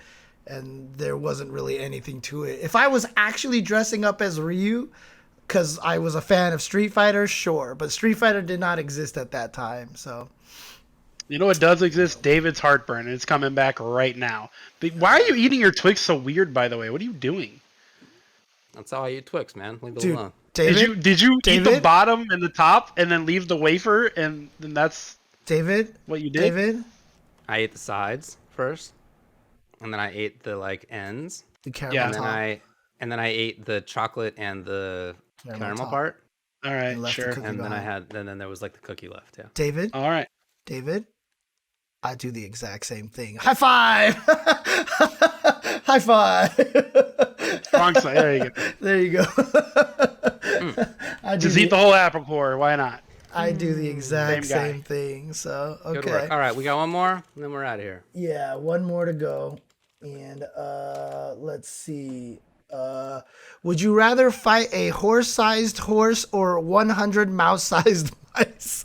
Asking for a friend. No, really, my best friend suggested this one. That's actually hilarious. This is actually a harder question than the inverse, I think. Because 100 mice could definitely, mess you up. 100 all at once? They could definitely crawl up your pants and your leg and bite the mess out. Have you guys seen the latest Suicide Squad movie? Yeah. With Ratcatcher 2? That's Yeah. terrifying. Mhm. That's fucking terrifying. I think I'd rather try to fight a horse. At least maybe I could stab its eyeballs out or something. I can't fight 100 mice. I'm screwed. I mean, I that actually horse. agree. I think that's the only chance. The horse is the only chance here. The mice you just don't have a chance. Like, they're too fast and quick. Like, even if you kill 30 of them by stomping on them before they get up you, that's 70 mice on you, biting you and gnawing at you. Right, but I'm disfigured for life. Probably dead either way, but I think you have a better chance of the horse. I'm thinking the same way that K-John in the chat is. I think I could actually kind of run from mice and pick off the ones in the front and continue to run and pick up the ones in the front. GG. No way. Mice can move, man. Yeah, my fat ass is not outrunning like 100 mice. A horse kicks you and that's it. Like, that's the game over. Sure. The horse is terribly dangerous. You can stay in front of the horse. You can stay in front of the horse and make it try to bite you. I don't know if you can stay in front of a horse, man. I think you could. Those things are freaking fat. Those things can turn around and kick you in the face so fast that... But they're not mice. Mice are faster. Again, I think that you're dead, probably in either way. But I think if you have a chance, it's like Tobo said, to stay in front of the horse. If you have, say that you have like a sai, like that from. No one said that you have any weapons. Raphael? Yeah. All of a sudden you have a sai? Yeah. No one said anything about weapons. That's right. Say that you're Raphael from the Teenage Mutant Ninja Turtles. I bet, I bet you could stab a horse. Why not? Whereas if you stab any number of mice, there's still any number of mice left. True story. When I practiced martial arts, I learned the sai. I'm assuming my weapon. I'm assuming we have no weapons. How do you even fight a horse? I mean, what do you do? Do you tackle it? Do you wrap your arms around its neck? What do you do? I just feel like that's why I feel like you blind it and you hope for the best. You're gonna try to stick your thumbs into the eyes of the horse? Yeah, absolutely. Yeah. What else am I gonna do? I think that's a great strategy. I think you're dead. I'll put my shoulder up underneath his chin so it can't bite me, and I'm jabbing my thumbs into the eyeballs of this poor horse, and then I'm hoping for the best from there. That's all you can do. I think that's it. I think that's the strategy. Yeah, make sure that you're not behind it. That's for sure. You might want to make sure that you've equipped your invincible roll so that you can get through its. Yeah, I mean, you're dead either way. There's no winning either of these fights. You're screwed. But I think I take the horse. I think I let it ride on defeating one rather than defeating 100. 100. Yeah. I would feel like I would take on the mice because I feel like you can get lucky against the mice. You could. You might. Yeah. But I don't feel like you can get. I think you could get kind of lucky depending on how they approach you and the angle and the environment and stuff. But I just feel like a horse, you're dead. Like, I just don't even think that there's any chance against the horse. Yeah, I mean, you could be right. Mice are so fast, man. But I'm more afraid of the mice. I already said I would die in 10 minutes on the island, so I'm probably picking the wrong one anyway. So I think you're dead either way. Yeah, I agree. Yep. Also, thanks for watching the Cheery Tuesday show. They might, ending on you'd be dead either way. You might defeat the mice, but if they bite you, they may have rabies, and it may be a long death for you after all. Right. But again, see how all of that is may. Like, you get kicked by a horse, you're dead. That's it. No way, man. There's plenty of videos on the internet of people getting whacked by horses and being just fine. I mean, if obviously it stomps your skull, you're dead. But I think the only you get knocked down against either opponent, you're dead. That's a GG. I think my size could do more work against the horse than they could. You don't get size. There's no size. I think actually Duck Helmet. If you do have size, yeah, the horse is the opponent. Duck Helmet has the right answer. I'd rather have killed by horse than killed by mice on my tombstone. Yeah, I think also that's true. the right answer. That's so. Killed by mice would be so interesting, though. I don't know. I'm not actually. Now I think I want to say mice. I think that would be really interesting. Imagine you're in a cemetery and you see that on a guy's head. You're absolutely gonna look into it. What happened here? What's the story? All right. Okay. Yeah. Thank you guys for tuning in to another episode of the Tuesday. Hey, let us know what animal you'd fight in the comments on YouTube. Thanks. Would you rather fight one horse-sized horse or 100 mice-sized mice? Let us know in the comments below on YouTube. Take care, guys. Be safe out there, and we will see you next week here on the Tuesday Show. Peace. Later.